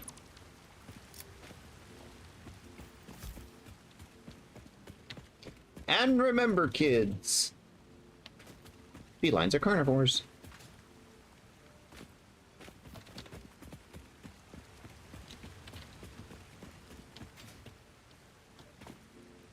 Danger floofs.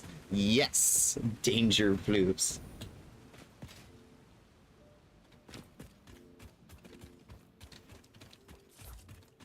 Mighty Hunter.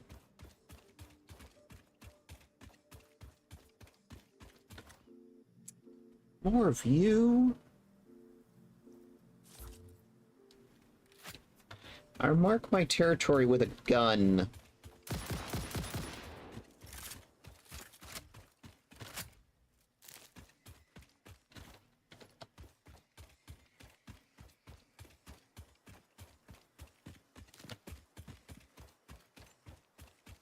You know, if I had a well pressurizer, I could get access to that water. But that's tier 8. I haven't even started tier 7 yet.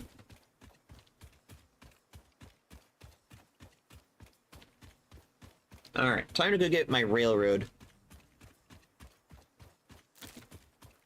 Hi, Frank. Are you wearing your safety helmet? Yes, you're wearing your safety helmet. Very good. I'm very pleased with how this is proceeding. Carry on.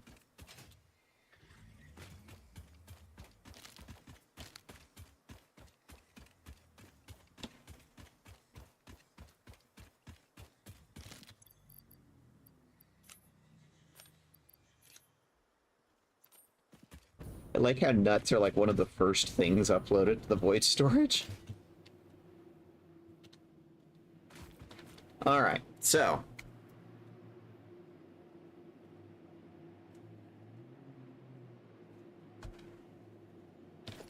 Okay, so. Here to railroad.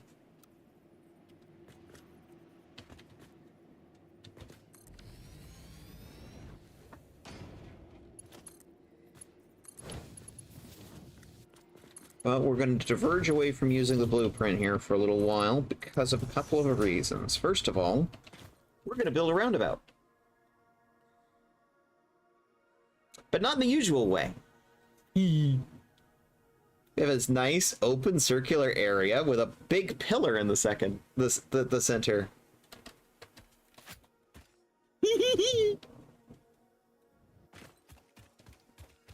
What we got here? Coal.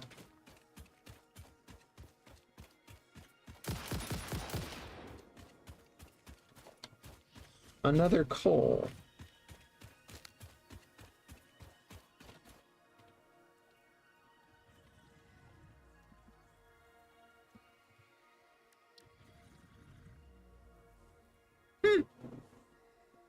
Not really useful. Ooh.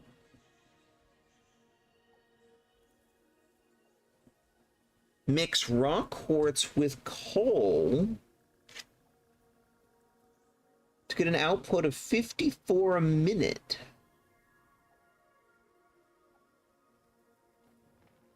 $75 per minute input. But that's a significantly higher output rate than the base recipe. Wants 36 a minute coal. Hi, coal. That's worth thinking about, actually. What is that done in? A foundry. I guess that makes sense. 2 solids. Either that or assembler. Interesting. That's not a recipe that I'm used to. I can't really say that I've ever used that, but it's the first time for everything. I'm gonna run this one on the ground.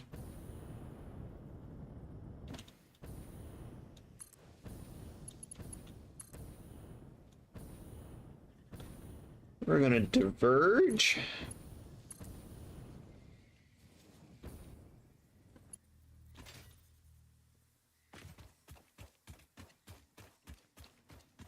They kind of put that coal node right in the middle of my loop-de-loop. Oh well, I can work around it.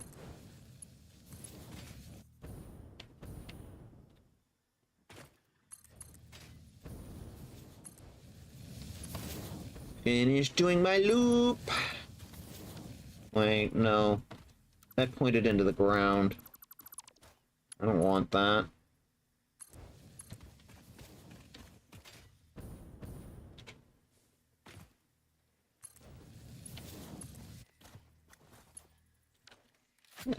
Stop going into the ground.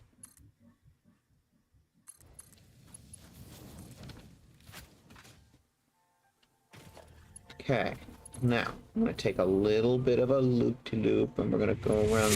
Boom! Hey, it's Laveau! How's it going? Bippy Bappies for a kitty catty. Burrito Thenoodle Dragon is now following. Hey, Wagget! Hey, Archmuffin! Ooh. Fish. Yeesh. Yeesh.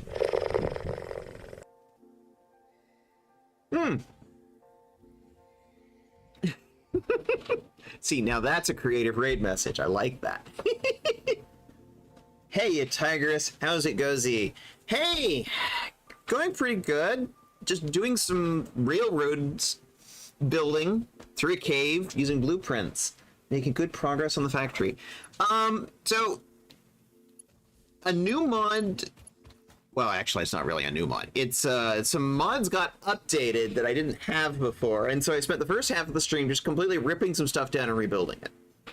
Now I'm building railroad out here to a new area where we're going to build a new little factory. Ooh, Burrito the Noodle Dragon. Hello. And a new little emote from Archmuffin. I want to see what this is. Joshar to Jirai. Joshar. Ah, cool. Why is this? Oh. Frank, you're in the way. Welcome in, everybody. Welcome in. I didn't get much chance to look in at what you were playing. What were you playing today? I had to, had an appointment earlier.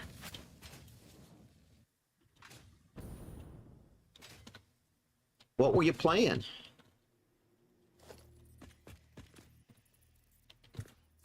Ooh. Here we go. Actually, let's use path signals going into the roundabout, and then use a regular signal coming out. Ding! It's happy. I was playing Stars and Time. What's that about?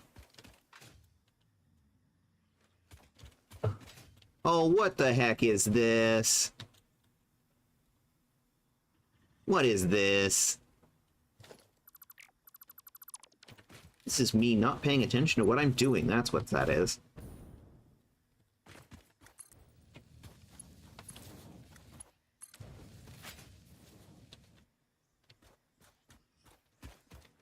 Indie RPG clearly inspired by Earthbound mixed with a bit of Groundhog Day. So, like, there are a series of repeating events that you're trying to get past?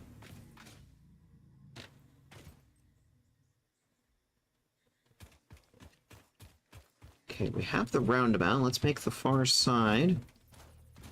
Got a junction along here, right? Yes.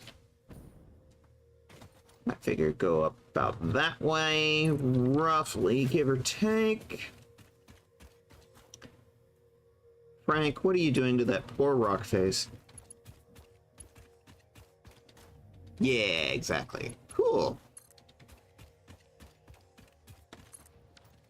So, in this cave here are two pure quartz nodes. And there are also a couple coal nodes over here. And I was looking just a few minutes before you guys came in. There's a new quartz crystal refinement recipe that uses coal. It's made in the foundry. Makes 54 a minute as opposed to the base recipe, which is 22 a minute. And it's just like, tasty for my tummy. I like. I may have to give that a try. I've never tried this recipe before, and we're going to build a little factory here that's going to... I mean, the primary goal is to make silica and refined quartz. I believe there's also a... yes, a limestone node. Ooh, it's a pure node.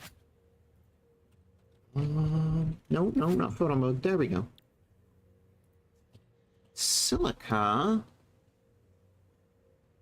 Yeah, there is the cheap silica, which is made in the assembler, that has about 52 a minute when combined with limestone. That could also work if we want to make this, like, hyper efficient. I'm gonna lurk for a bit. Dairy needs... Dirg needs food. I misread that. Take care of these beans. They're very sweet. They're sweet and they're cute. They're good beans. Yeah, you go self-care. You know the rule around here. Self-care first. Self-care first. So these are the pure nodes that we are going to be using.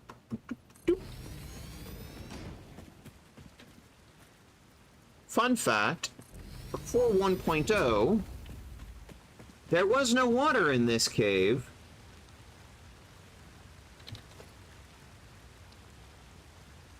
Sure enough, I could slap a water extractor on that. That's also an option. We could just use water. Okay, there's no silica refinement that uses water, but I think there's a quartz one.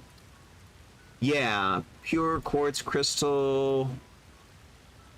52-minute. That's actually not too far off from the coal one, actually, which is 54 a minute. Those are really close together. Not sure which one I'm going to use. Let's look at the rest of the details. Takes in 9 a minute.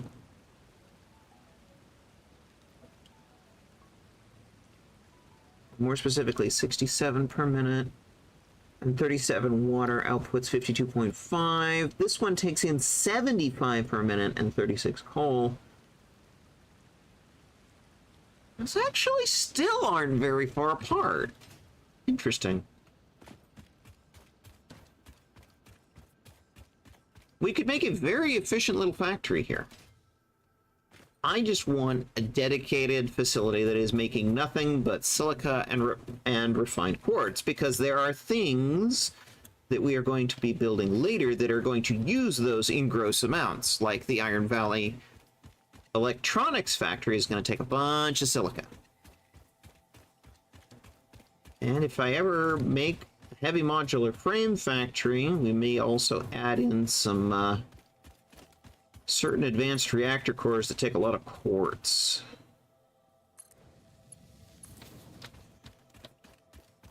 I think I'm just going to brick this.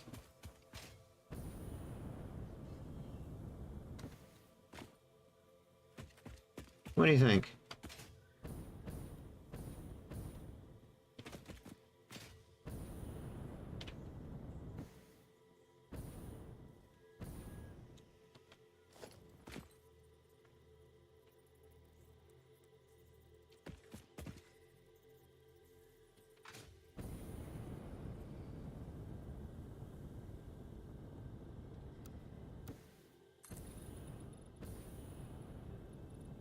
Infinite zoop! I heard kitties. There's spoodlers up there. And if I remember correctly, they are very big spoodlers. I do not feel like playing with the spoodlers quite yet. We will eventually play with the spoodlers.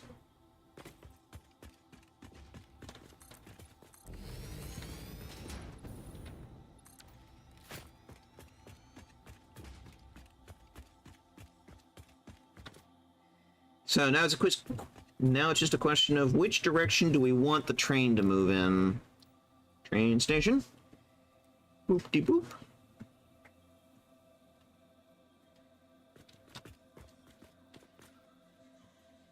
Boop-de-boop. Head out that way, go into the roundabout. There's also going to be a return track, which is going to need to feed into the back of the station. Or at least until we build this all the way through. It actually wouldn't be too bad of an idea to put a roundabout on the far end, either.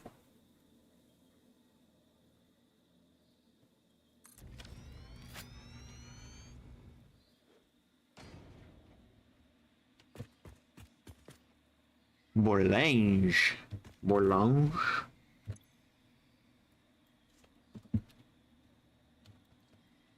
Quartz Gulch.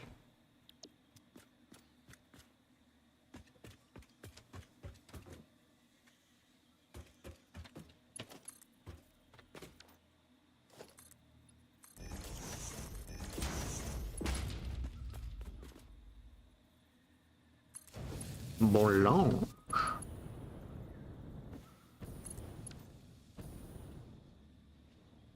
And then make that a path signal going into the roundabout. Bink.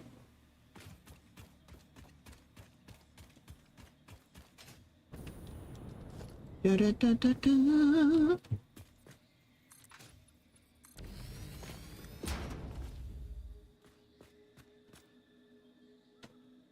I think I should leave a little foundation on the corners, which is going to be our pillars, and then sort of build the actual factory floor up on like a second floor above this. And then the train station is the first floor, I'm thinking.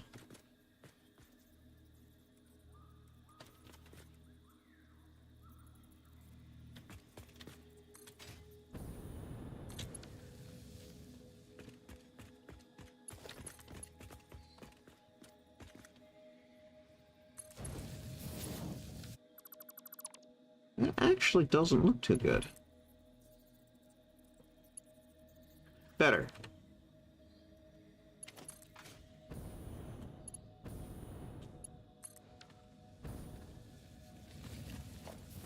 You are leaving the roundabout, so let's put a block signal on you. Bomb.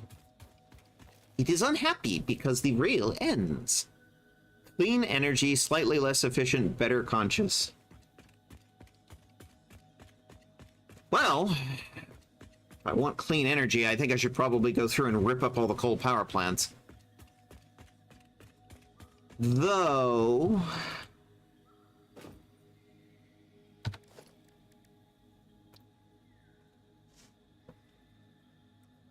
be handy to have something to replace them with first. But for now, train station platform for the rock. Actually, the processed quartz, I should say, and one for the silica.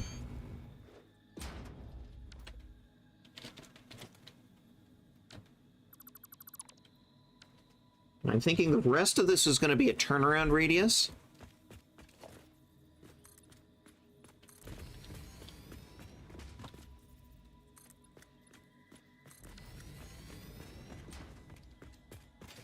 Because we need about 5 foundations at least to make a good bubble track here. So like,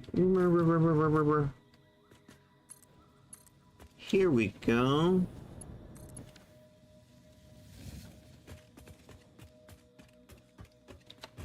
Because the train's got to get into the station somehow. And remember, the stations are directional.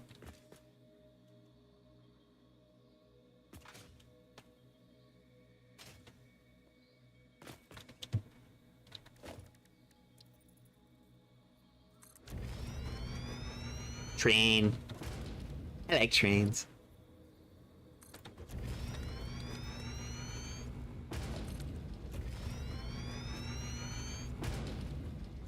There we go. All set. Now...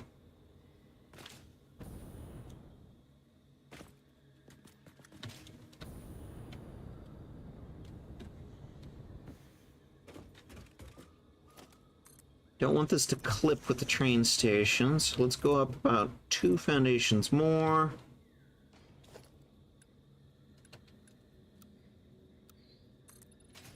And start zooping.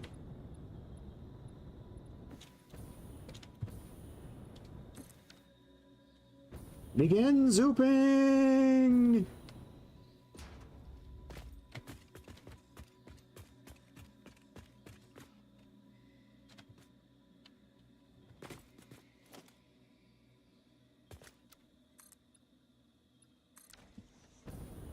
Alright. Alright.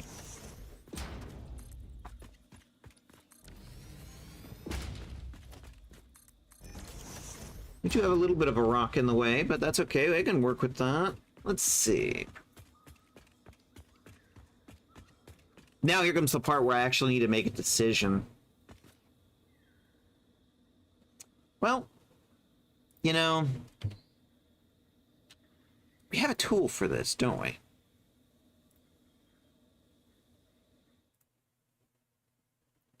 All right. This is what we were working on yesterday.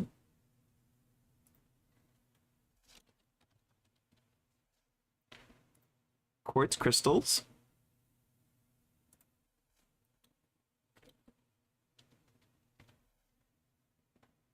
And silica.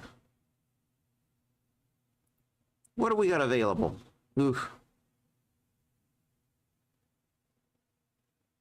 Come on. There we go.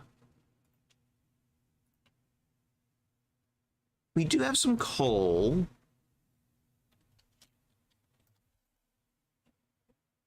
None of that, none of that, none of that. We do have some limestone.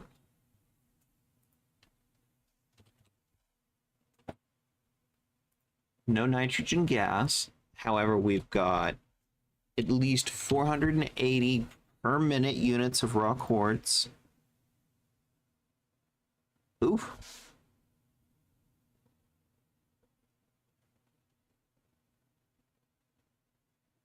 There we go. Scrolling is not too happy there.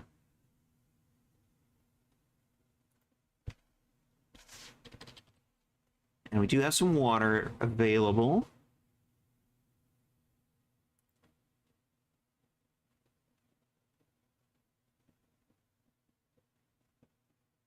That's the most basic recipe, the most basic layout. But we're not going to do 10 a minute, are we?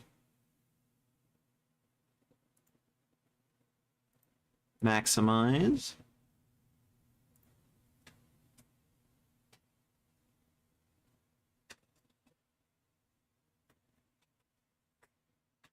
It's adjusting about 200 a minute. And yeah, we absolutely can do that. It wouldn't be too difficult to set up either. But I kind of want to make the most of this. We have some resources available.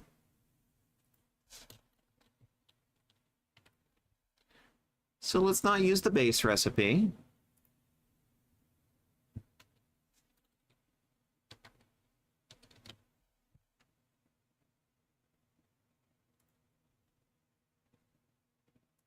Now, what machines do we have available? We do not have access to the blender. Converter.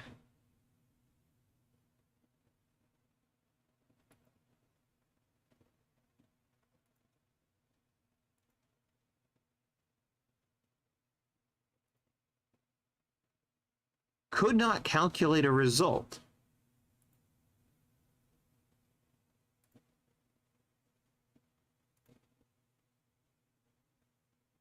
Try now.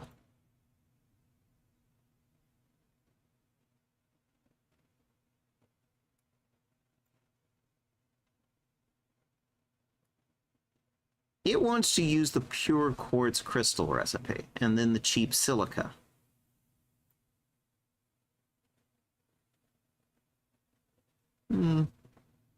Okay. I'm kind of agnostic. The only issue with that is I'm dealing with fluids, but yeah, 200 of water, that's not bad. Not bad. I'm pretty sure we could do 200 water with 2 water extractors. And some limestone. It wants to use the cheap silica. All right.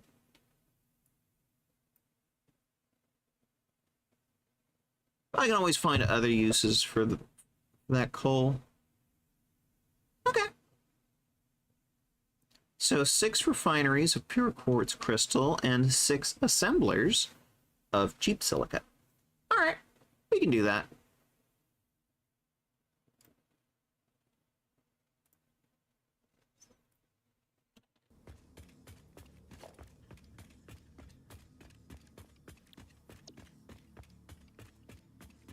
Now we have the good old question of how many of my blueprints from update 8 with the modular load balancer still survive to this day. There's a question.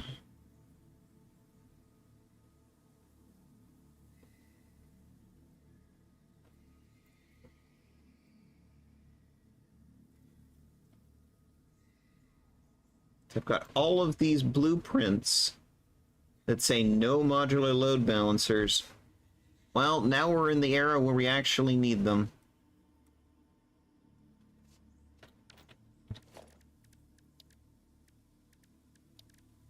What do you say we just make a new one?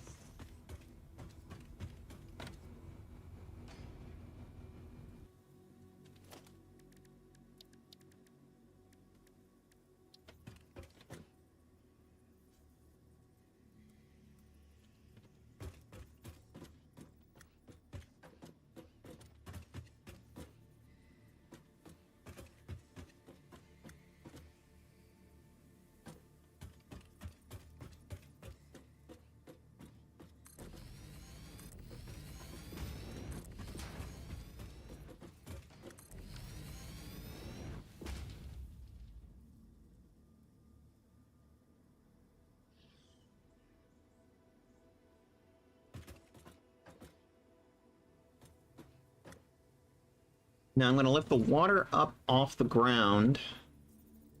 It's already going to be pumped up anyway, so NBD there.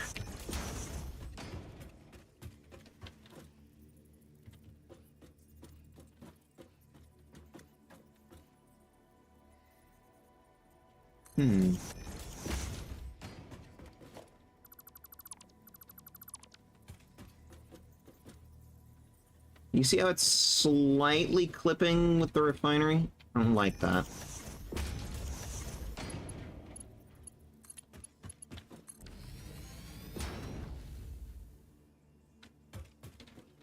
And the reason for that is I'm then going to come down under here, bring out our modular load balancers.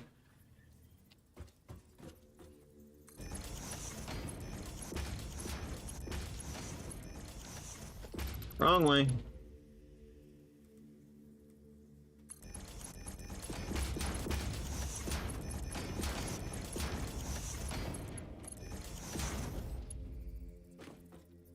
What?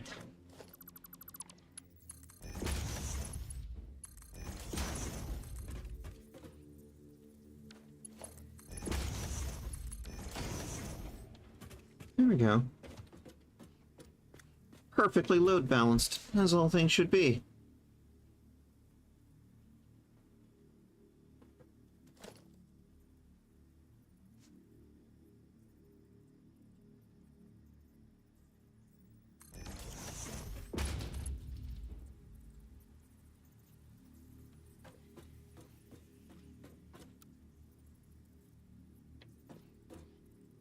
I'm not super happy with that.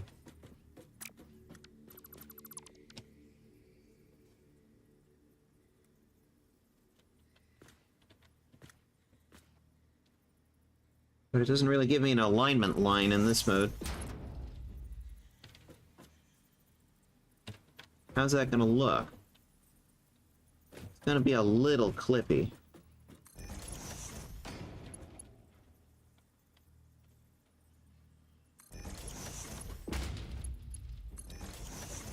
Not super happy with the clipping. Oi!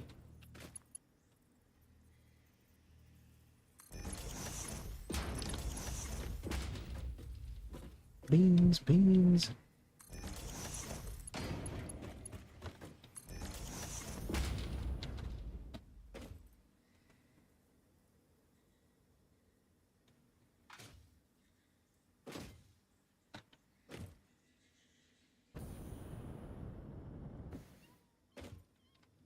Meow, meow, meow.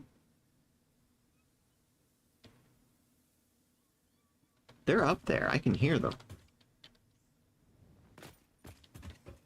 Okay. So the outputs on these are probably going to be a lot. So let's use the tools we have available. And here's the fun thing. With the amount of space we have on this blueprinter, we would not be able to merge all of this into a single unified output, load balanced with the base game mergers. There's not enough space. It would take up more space than is available here.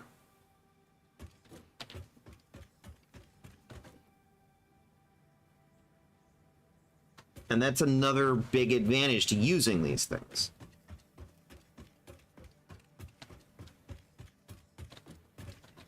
I'm going to take these off the end.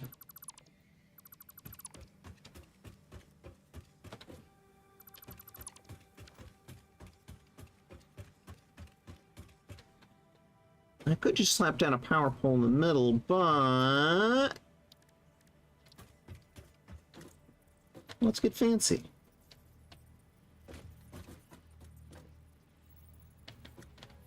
Come on, get on the blueprinter. Thank you.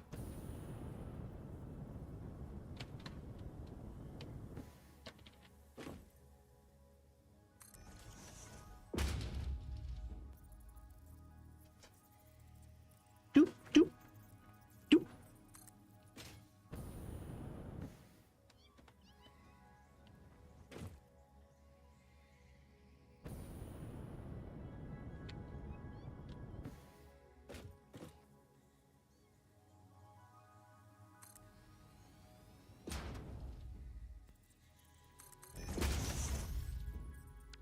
Nah.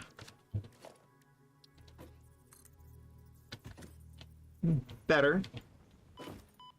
But it clips right through the front of the refinery.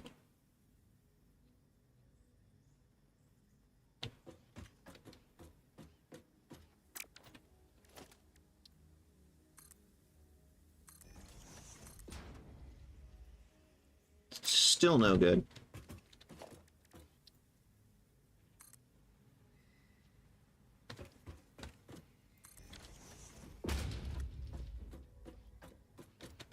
Okay, at least it's not clipping now.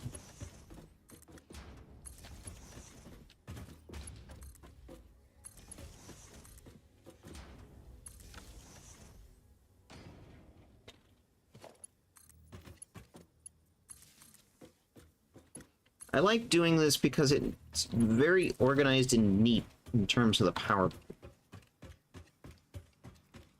So,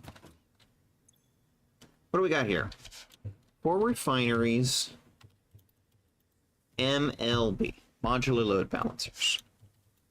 Mark 4 belts, Mark 1 power,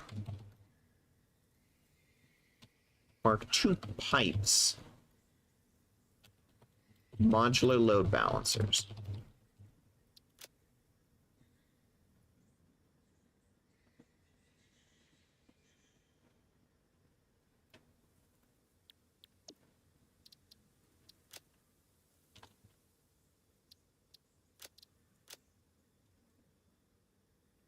I'm still using the red color because we're using the Mark IV belts.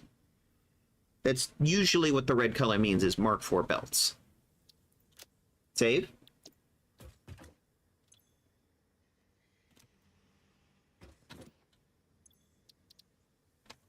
And let's check our recipe real quick. We want 6.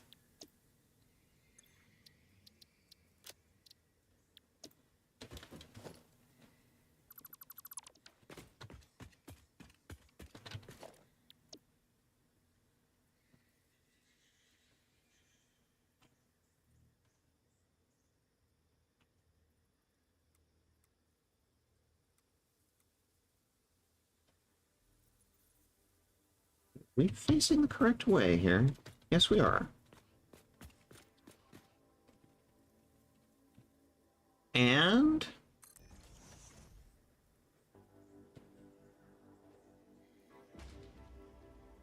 voila.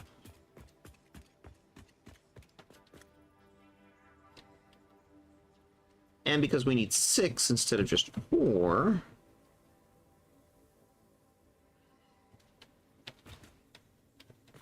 check my alignment.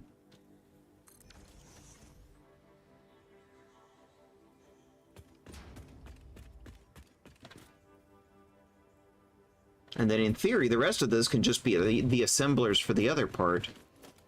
going to take out 2 refineries.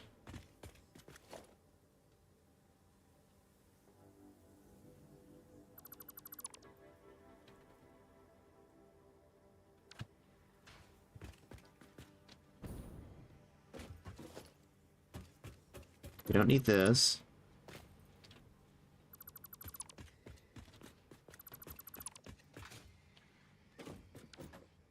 Who all here remembers update 8 and the Dig Me tool?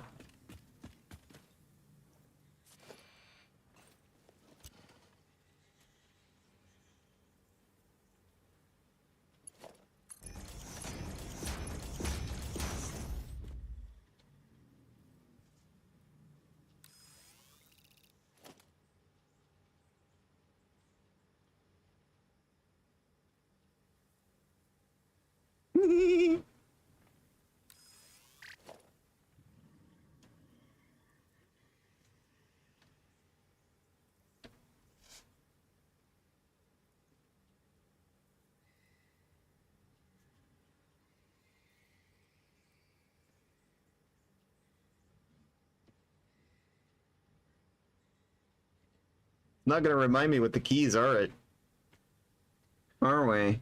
Okay, fine. It's been so long I've forgotten what the keys are.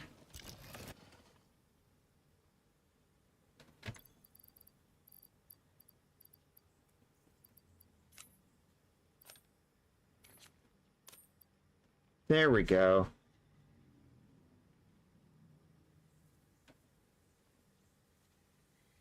Next tool mode, it was R. That's what I was looking for. See, those are different sections. We need to merge them like that.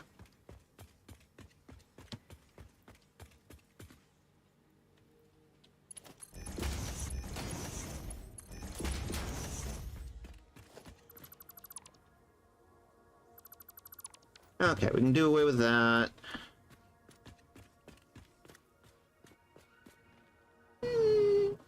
We can clean this up. We can make this look better.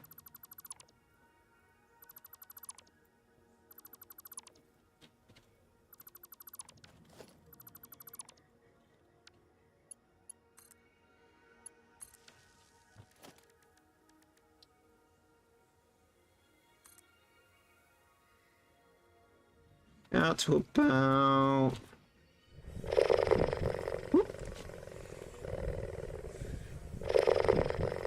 Hydrate. 1 second.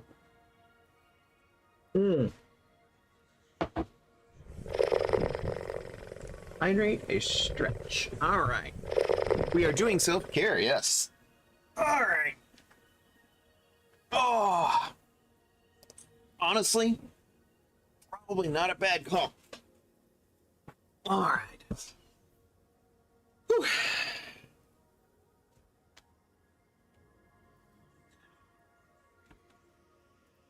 All done.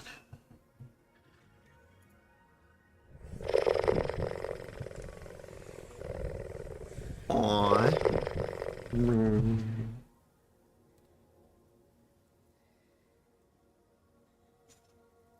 Thank you for the head pats. All right. We were going to make this look not too bad.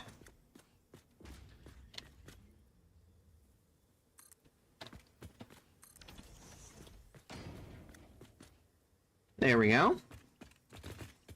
That's half the operation right there. That's...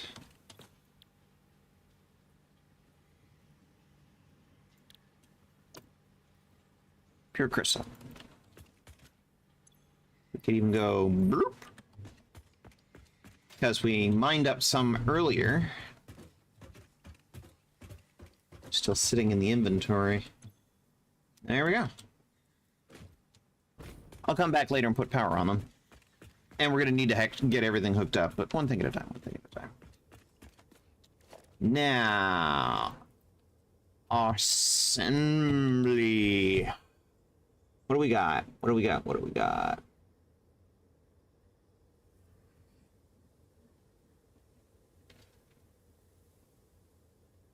This one says it's load balanced. Ha ha! Look at that. So this is a blueprint from back in update 8. And you'll notice it already has the modular load balancers installed in it. So this is perfectly load balanced. The one downside is it doesn't have the outputs.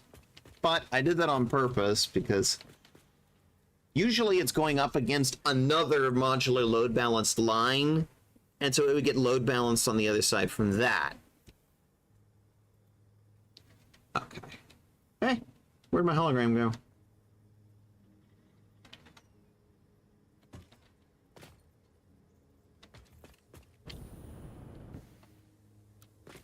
There we go.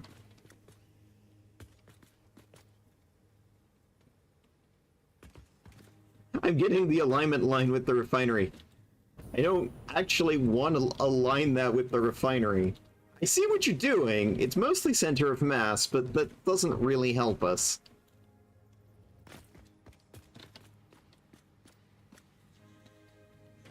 What I want to do is align the load balancers, because this bottom line is just going to be raw quartz input coming from the two pure nodes back there. So we need 6 of these bad boys, so we're just going to do 2 of these.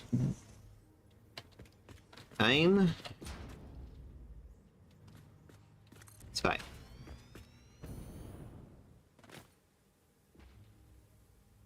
And we're going to take out our good friend the Digby tool.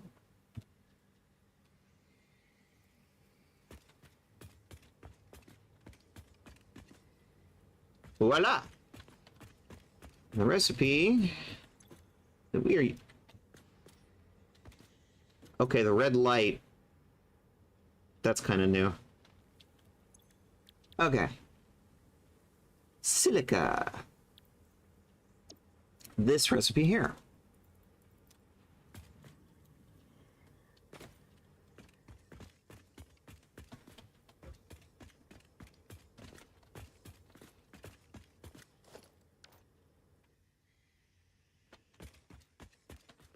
I need to make the factory just a little longer. It's floating in midair. Can't have that.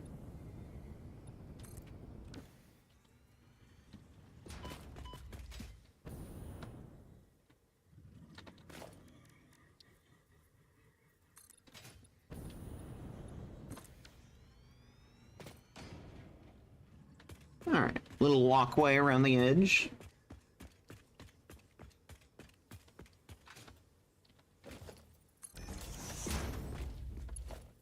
Put in a line to pick up the input. 1, 2, 3, 4. 1, 2, 3, 4. 2, 3, 4.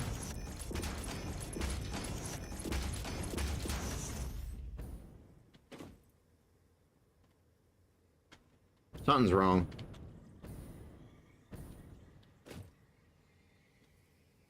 It's lined up correctly here. Where did I go wrong?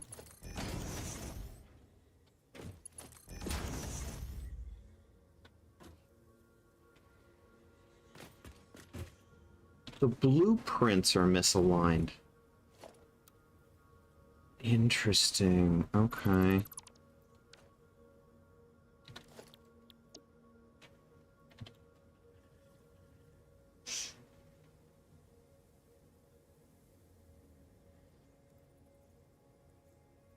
Also, these are using Mark V belts. I don't really have enough of that to spare.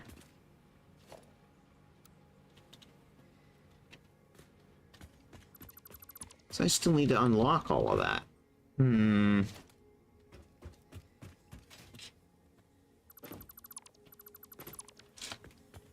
Let's rethink this.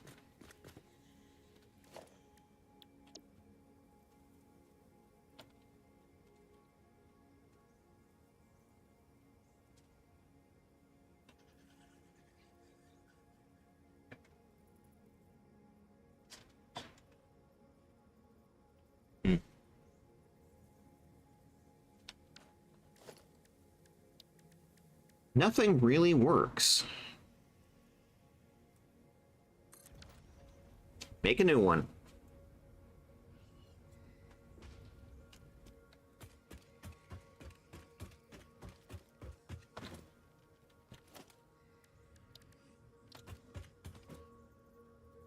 honestly, this one could probably easily be a Mark 1 blueprint. I don't really need to Mark 2 it. I'm just using it because what I've got. My main issue is the spacing on the assemblers. That's the thing, that's the bugaboo here. Because I need these things to be spaced correctly for the load balancers. This blueprint should be spaced correctly because it's the one I did manually.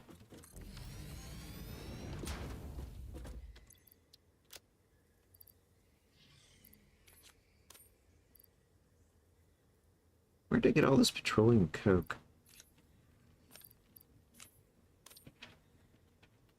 Anyway. So if I did this correctly, which I think I did. 1, 2, 3, 4. These should line up perfectly.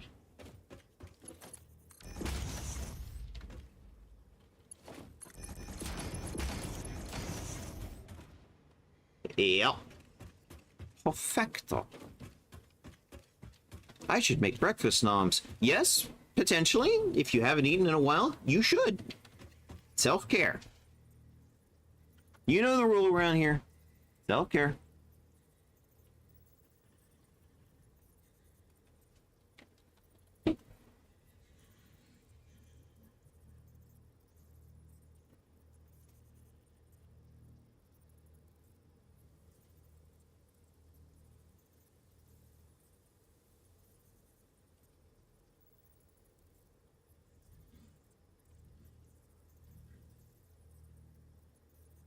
You just woke up.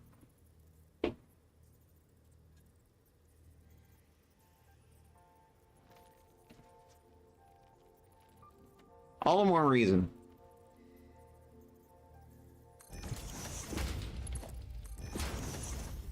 One, two, three, four.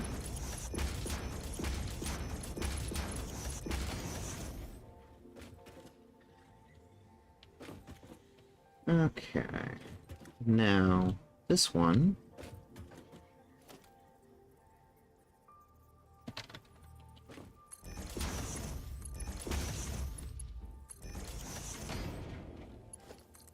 Check my alignment.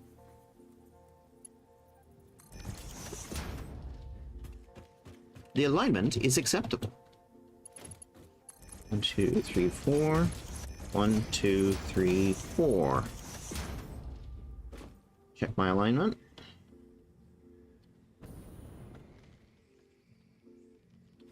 Well, that one's wrong.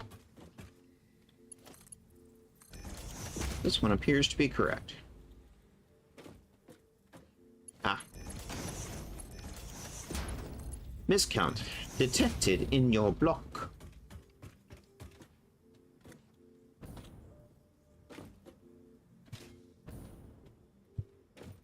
Alright, the power nubbins are roughly center of gravity, so let's go roughly center of gravity. Nope, that clips in, don't like it.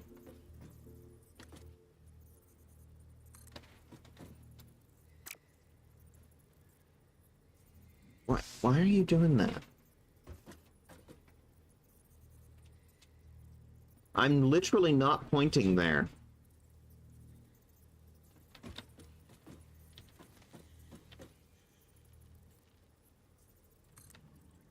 It's just decided it's going to go do its own thing, apparently.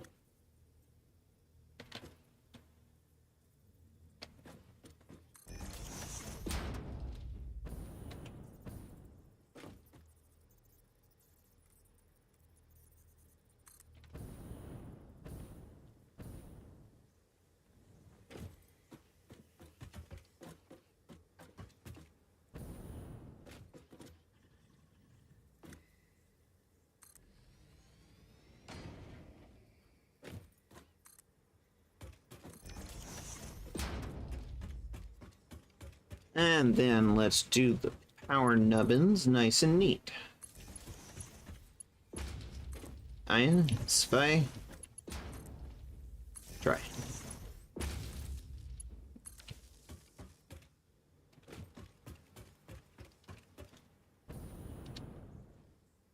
Now, before we save, we're going to take those two off. Extend these out slightly, because these may be put side by side to each other. Which we absolutely are going to do in this case. 3 assemblers, MLB. We're using Mark IV belts, Mark I power, Mark II blueprinter, modular load balancers.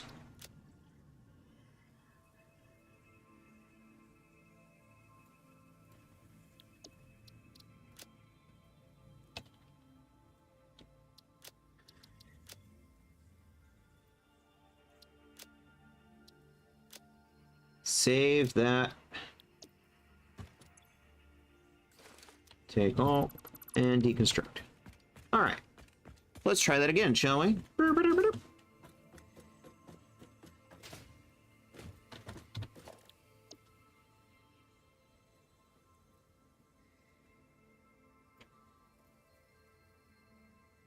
This is what we just built.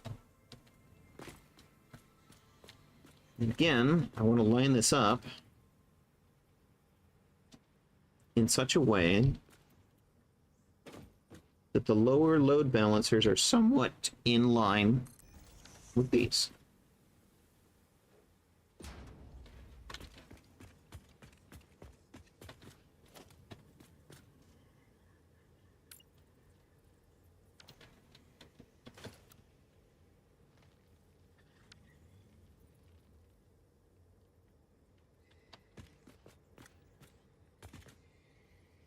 I'm being lazy and just using sample mode. Nope.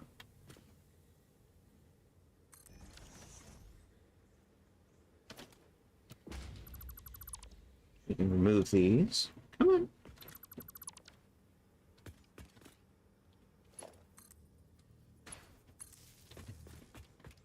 Everything should be nicely aligned now. And we're gonna go bloop, bloop. All right.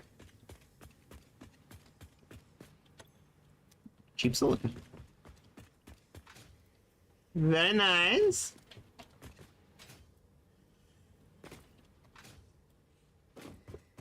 So, current plan, Friday, tabletop group, going to be playing Wander Home. We did session 0 on Monday. We made characters, and Friday is going to be the time we play them. Thursday is the day that I'm going to need to take off because I have an optometrist appointment that I need to go to. Friday morning, before the TransXPT TRPG stream, me and Cat and Bows should be doing Baldur's Gate some more. At least that was the plan. Yeah, the plan, TM. All right. We are all set to go, except, actually, just thought of one other thing. Bamf, bamf, oomph. Okay. Yeah, that one, top one's going to be the limestone. And then this top one's going to be water, obviously. Eyeballs are silly. Mine no work very well. Well, I mean, that's the whole reason I'm doing an optometry appointment.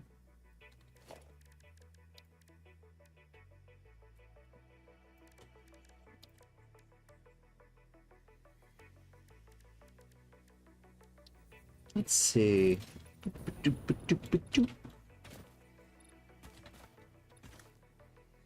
There's just one thing that I didn't think of.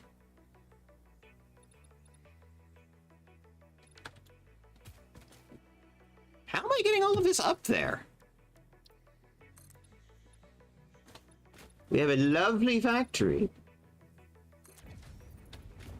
Need some way to get everything up there.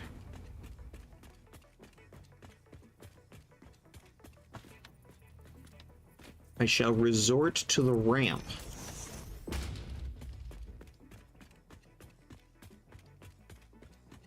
Use this as our primary way to get everything up there.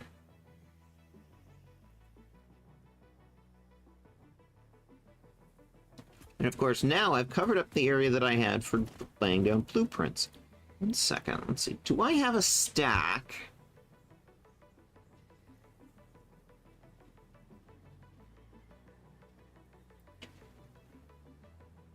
Two belts, one pipe, and a hypertube. Perfect. I haven't used this particular blueprint in, well, since update 7, really.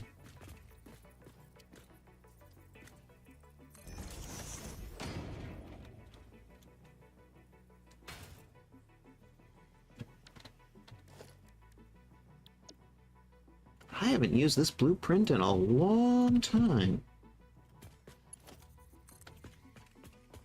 At least a year.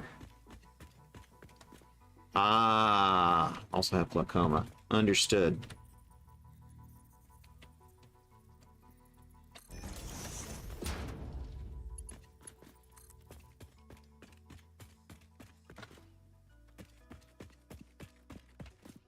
And of course, this is a somewhat extreme of an angle.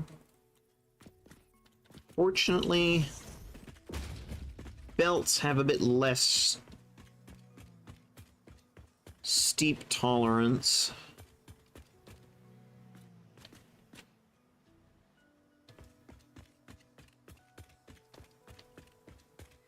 Ugh.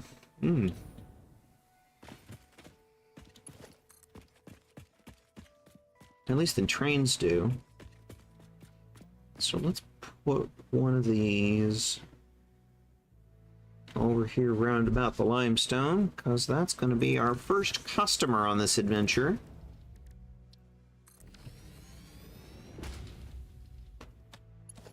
Slap a miner on it. But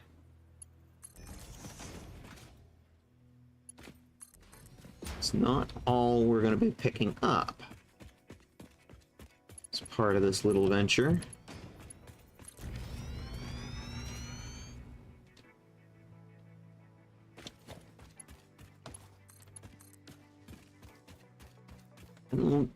Now I remember why I didn't use this blueprint. I don't like the power socket on the bottom, because it makes the power line clip right through the belt. Also, if there's any variances in the ground terrain, it can sometimes just cover the little nubbin right up. And a nubbin I can't get to does me no good. So, what we'll probably end up doing instead is a side nubbin. Side nub.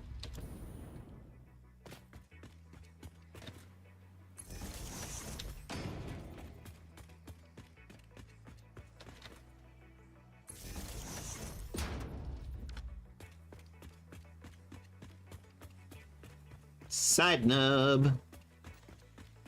Okay. Now,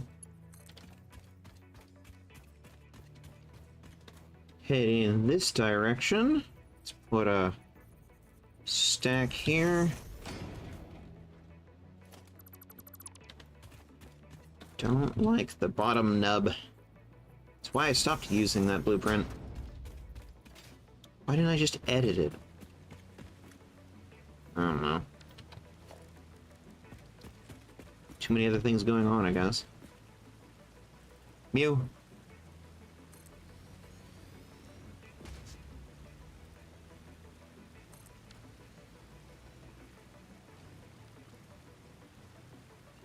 Our nice underground spring water here.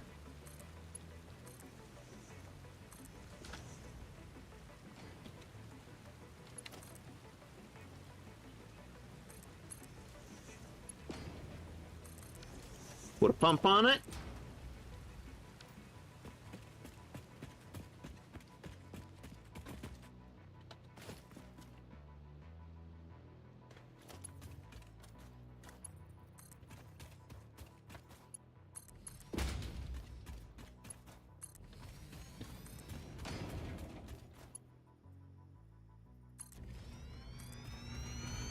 My goal here is to at least get to the point where this factory is operational. And loading the train. I think we are getting close.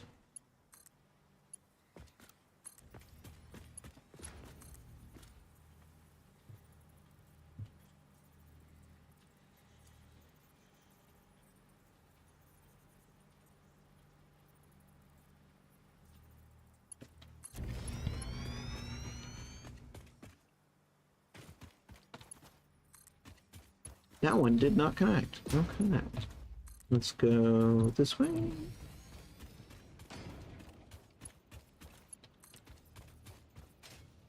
Nubbin. Just like saying that word. Nubbin.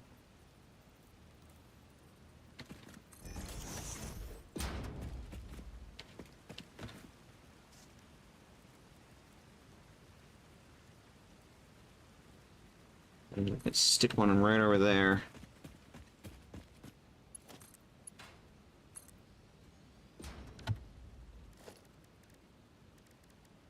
Here. Actually need that.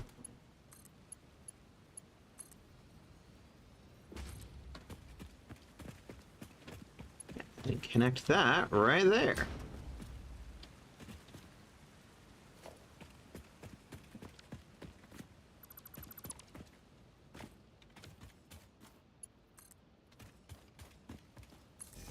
Nub.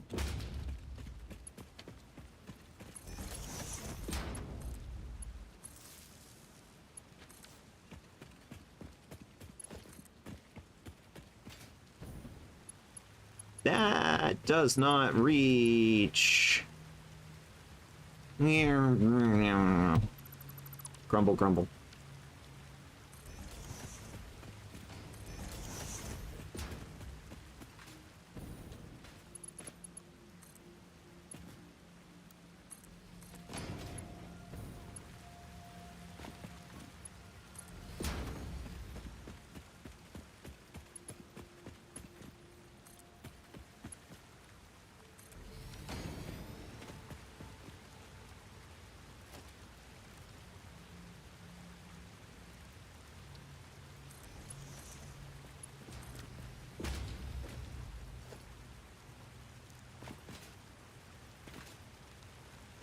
Those are both going to be mining at 240, so combined together, 240 and 240 should be the 480 current belt speed.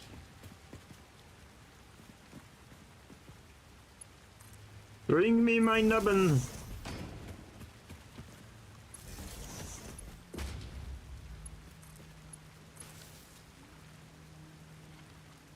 Oh, I haven't hooked this thing up to power yet, have I?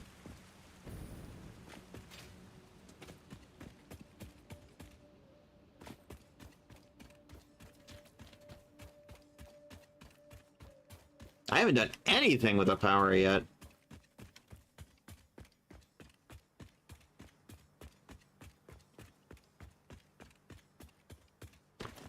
Well, it just so happens that we brought a train.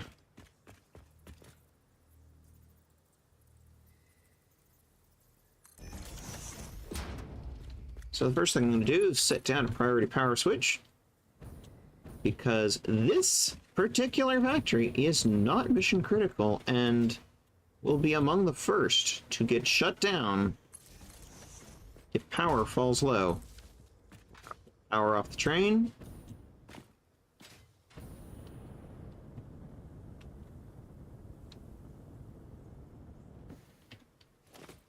I actually don't like this being over here. Let's put it more like over here-ish.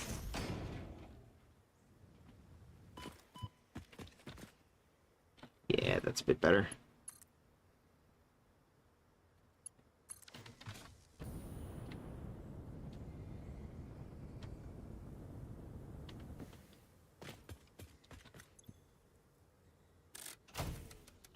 I'm gonna call this Quartz Gulch.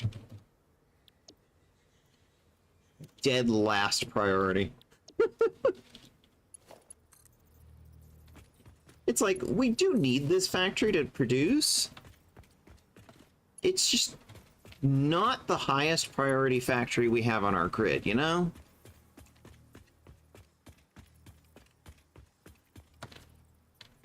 It's a thing that we need, yes. But does it need to be the highest priority in the power stack? Oh no. Oh no. Alright.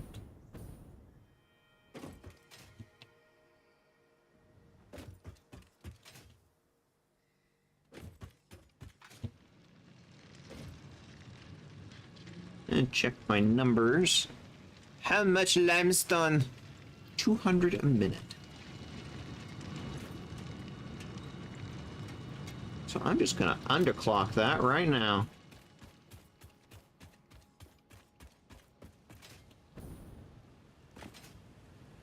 Yeah. And these water guys, these are 100 apiece. Okay.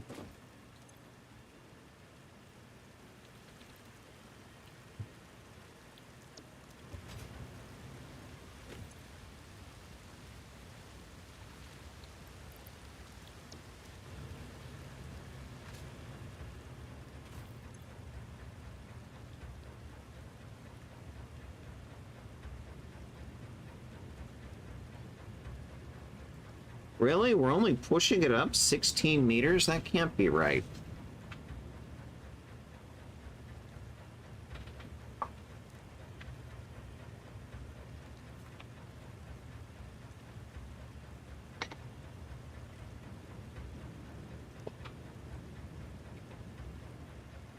$17, $18, $19, $20.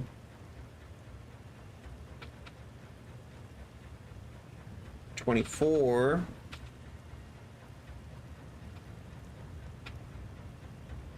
$34.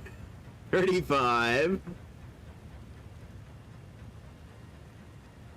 It just went up the ramp. 40. 42. I basically need to know if it goes over 50. And then I need to put another pump in somewhere. 44. 45, 46, 47, 48, 49, and we just breached over 50. Okay, we are now exceeding the capacity of that pump. So, time for pump.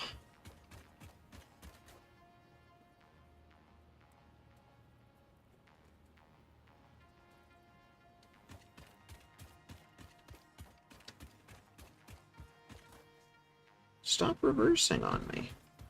Golly.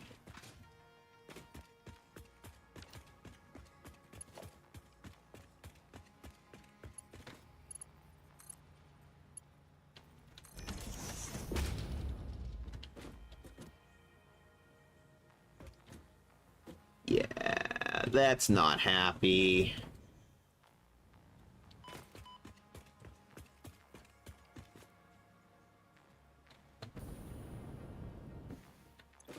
Fluid dynamics. I did not mean to just jump off the ramp like that. So let's go.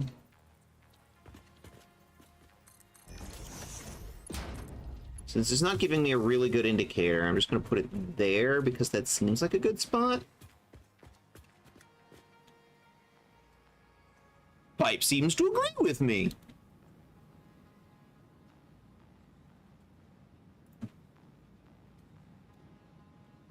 Yep.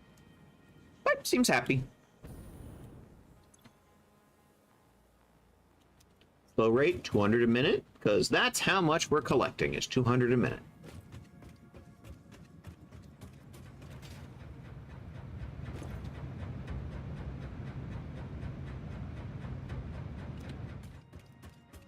Head lift about 28 meters. I'm willing to bet if I come back down here, this guy down here is going to say like 28 or 30 meters.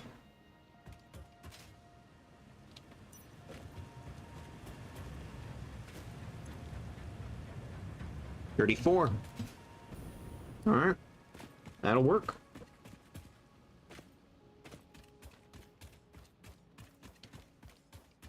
You are stalled. You are stalled. Guess we're done with fluid dynamics. Time to insert the raw components.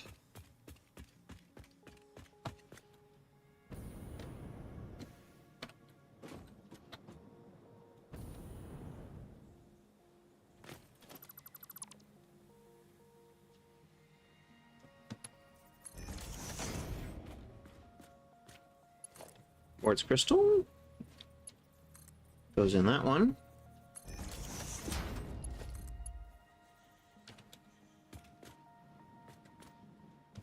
My alignment there was sheet.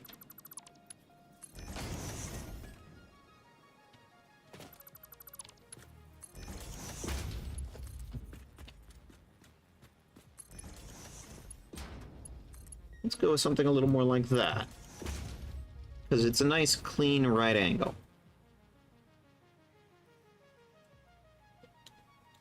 And then as for our other contender here,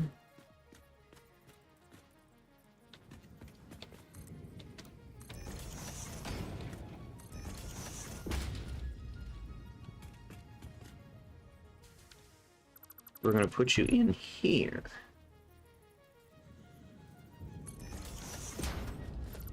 Actually need that one.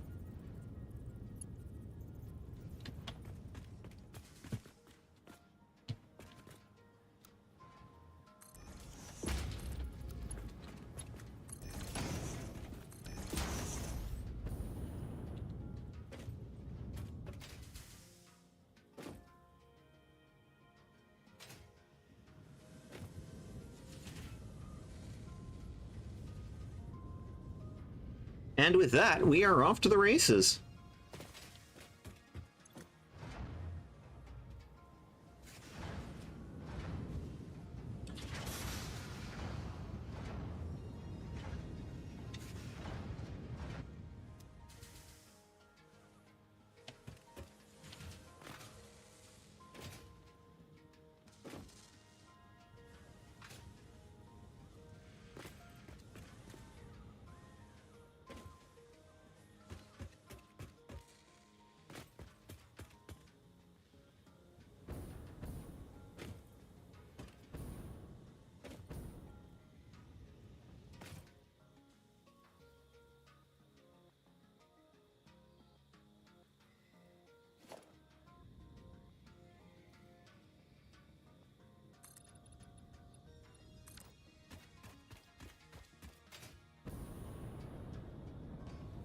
Zoopin'.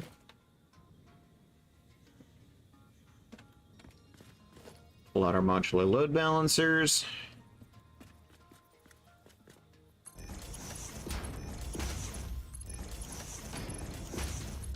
So, shall we put the processed quartz or the silica in front?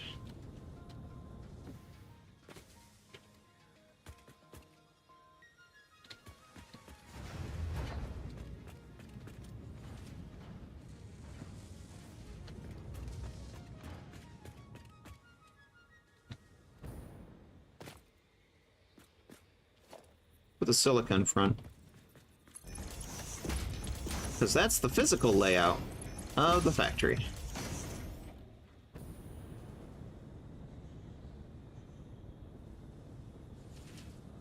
I don't know why there's all those blocks highlighted. That's kind of interesting and new.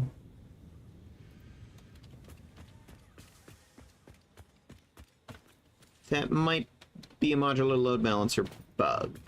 Interesting.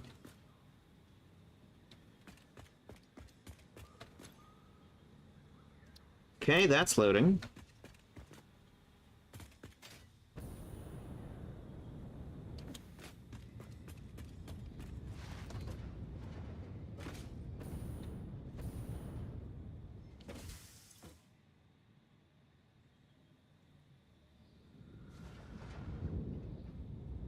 I don't like how this kind of sits here and doesn't really operate at full. This makes me less than happy.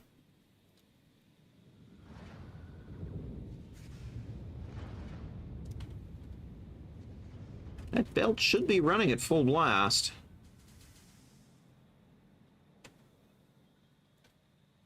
Let me check my recipe.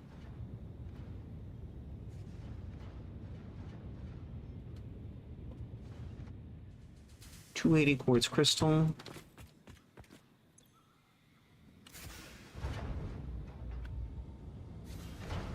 Ah, but the last one needs to be underclocked. That's what's going on. And it's a weird number. 52.5. 52.5 times 6 is 315. Our actual output level is 280. So 280 divided by 6, 46. And a wombat.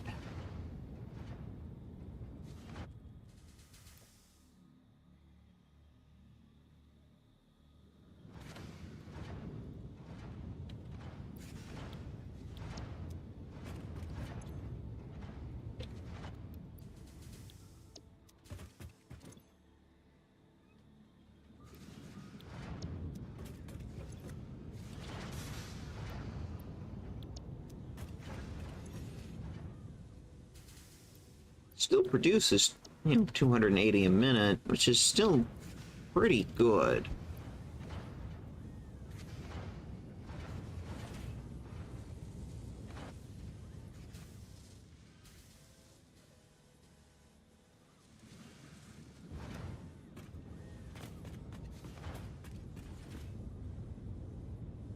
Not super happy with those numbers.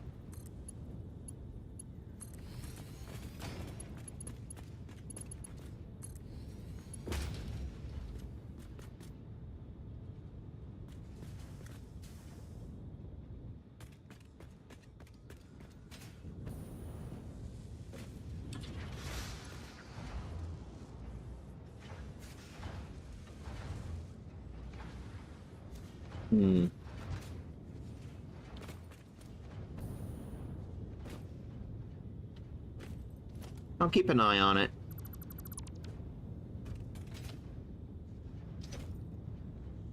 If the numbers eventually equal out, we should be fine.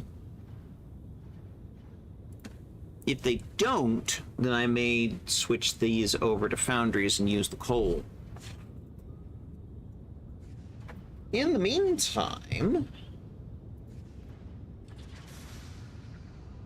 Oh... How we doing? Take a moment to check in with chat.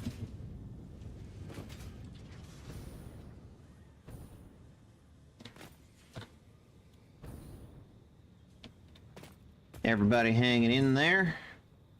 Think we got stuff loading.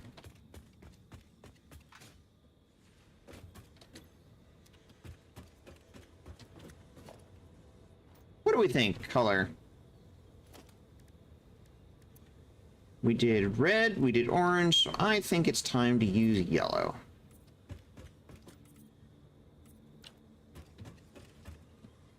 This bad boy will be Quartz Gulch Train, which will pick up Quartz Gulch, Silica, and quartz, and we'll drop off. It's Pyrocos 3, which, as soon as I get there, I want to change that name. And unload silica and quartz. Save. Save. Now, before I press this, I'm going to check my alignment.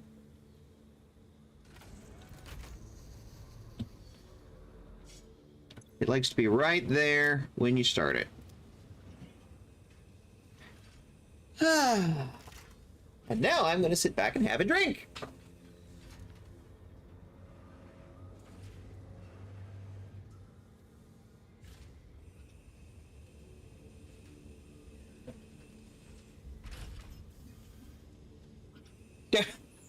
There is that bug. Yeah, every time there's a new train with new cars, the cars sit there and they're highlighted in this red outline. Drink! Thank you, Tencel. And the red outline bug is funny because it goes across the entire world. You can see it all across the world, the little red outline on those cars. However, it's easy to solve because you just log out and back in and it's gone.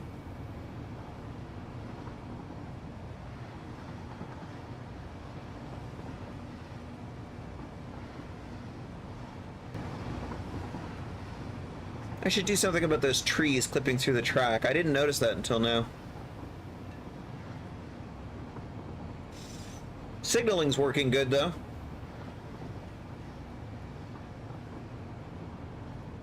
So that's why I ride with it the first time, to try and, you know, make sure I gotten all the bugs out of my tracking, you know?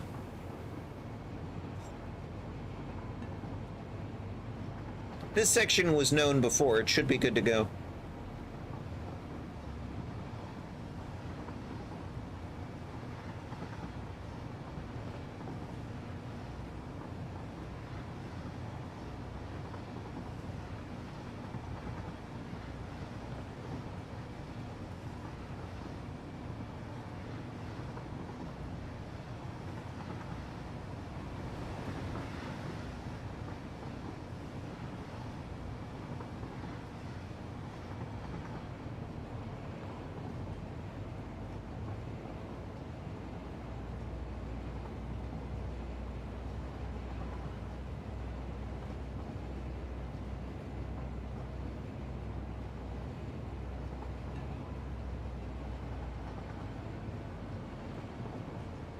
And we should be parking right here. Except I'm gonna run in here real quick and go unload, unload. And the rest of these, I'm gonna go boink. They're not actually being used. I may put them back later if we start using them, but for now I'm putting in blanks.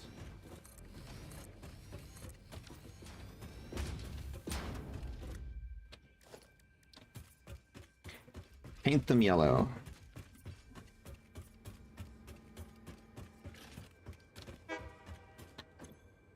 Okay, and this is going to be Quartz Gulch.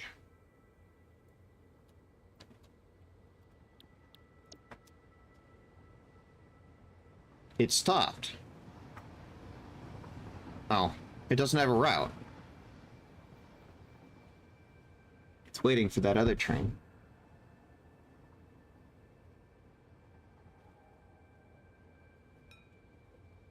All clear.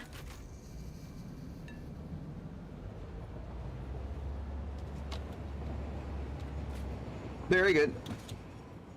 Just want to make sure we didn't have an error, you know? Hi.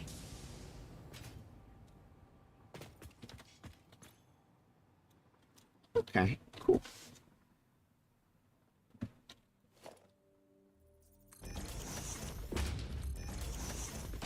Couple of punch down holes. Bonk.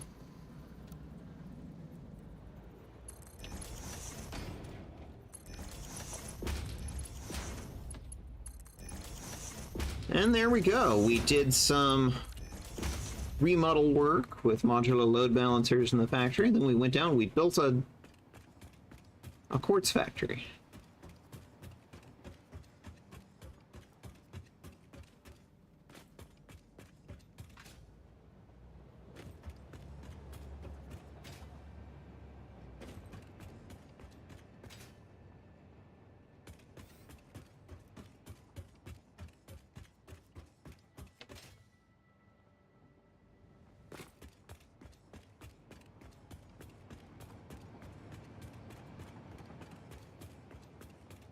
Do we really need the quartz right now? Probably not. It's not super urgent, but again, I want to try and get caught up on some of these support factories I wanted to get built before we moved on with aluminum.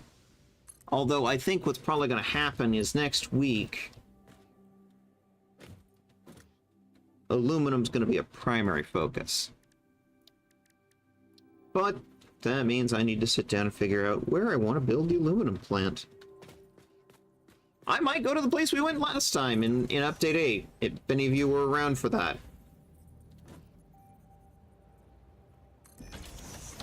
Still a perfectly cromulent and viable spot. Out in the Red Dune Sea. I'm sure Laveau's very familiar with. Here we go. Our hard work has arrived. I think I'm going to do is I'm going to make a belt going to the far end of the factory because that's where the existing bins are for this part.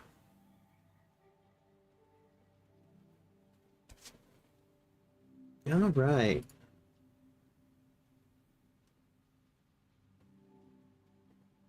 Cat and Bose is on. Ooh. Cat and Bose is playing Stardew Valley.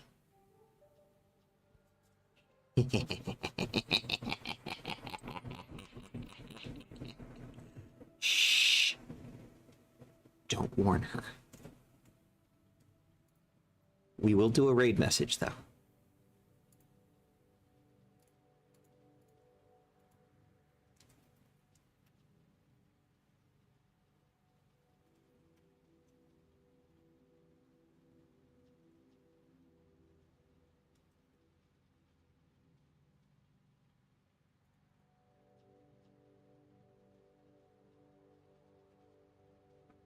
Okay, there we go. We have a raid message. Let's go treat Cat and Bose well. She'll probably enjoy this. I hope so.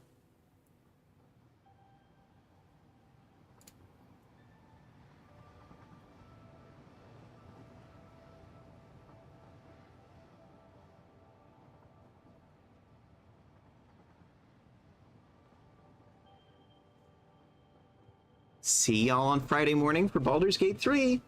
Have fun!